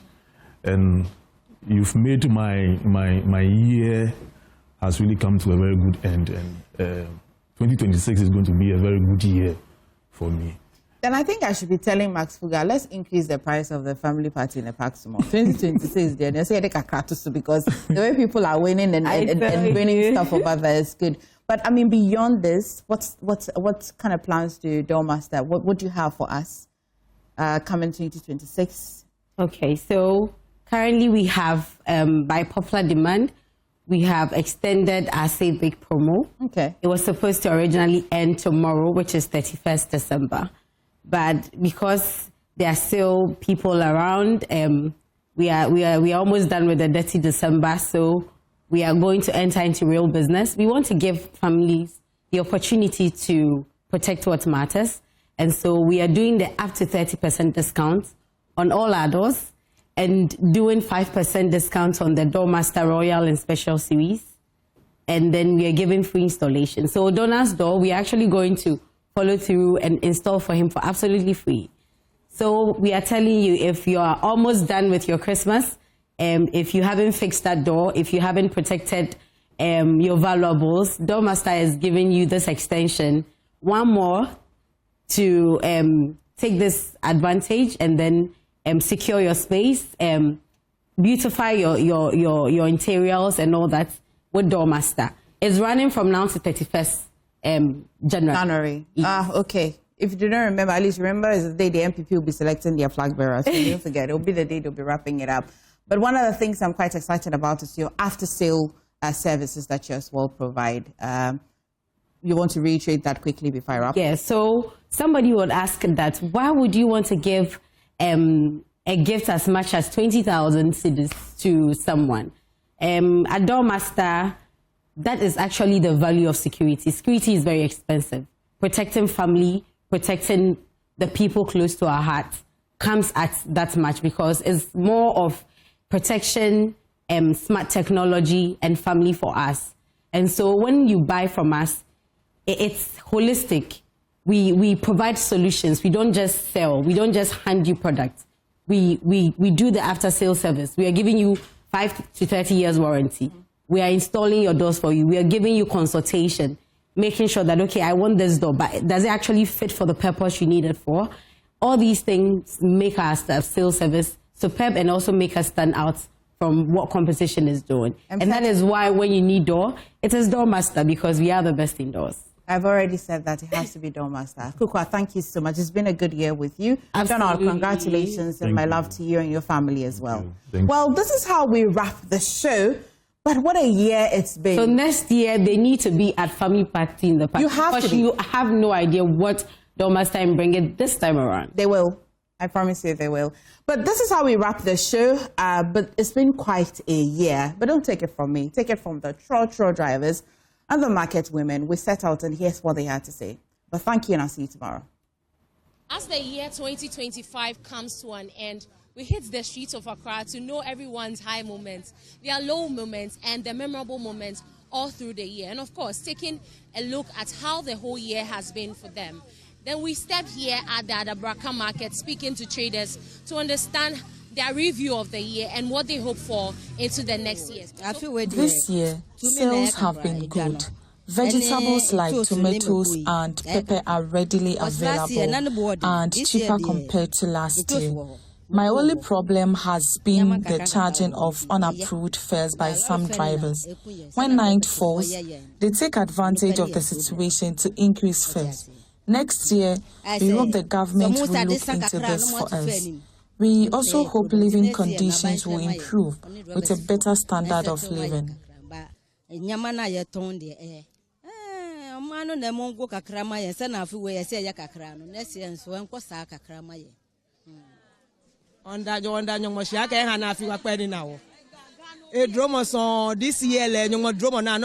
no fine. You won't hope I can next year. Eba hinfineke ya Yesu gba mi wo no fia no ya no fine. This year has been calm and exciting with no major setbacks.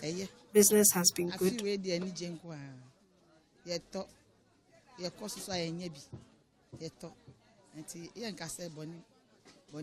Oh, Ekoye, Nyamiti, Ekoye Ankasa.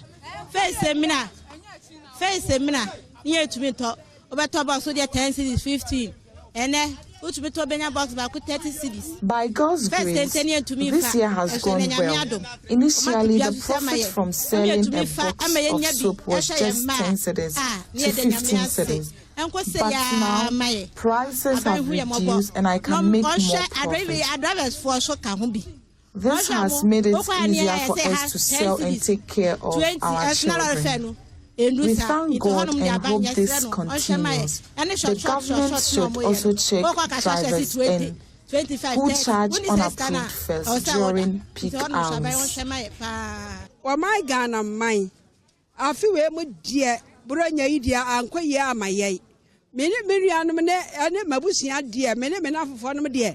When I say Quaya Mamma, ya dear, and Quaya my crowd, and Quayo, and Quaye. O my no kwaye anyama boya day anam boya day akoso mo boya dia kasa meton akoso mo nam ubusa bompo a wotimi nto akokwa nam wotimi nto ya timi nto bibia enti yasra ban ne se wase se wo beba na so ba ba hwa Ghana dia yasra no ada wontwa nani hwa ensuosofo no this year has been really difficult. Things are very difficult, especially during the festive period. My friends and family have not had it easy. Things are not going on well. The situation in the country is difficult and prices are high. I sell fish from Akosombo and it has become very hard to buy. We cannot afford anything. We are pleading with the government to look into the fishery sector so fish prices can be reduced to make our work easier. The government should come to our aid to make living conditions better. Some of our children are still at home after completing school. Many are unemployed and are getting involved in social crisis.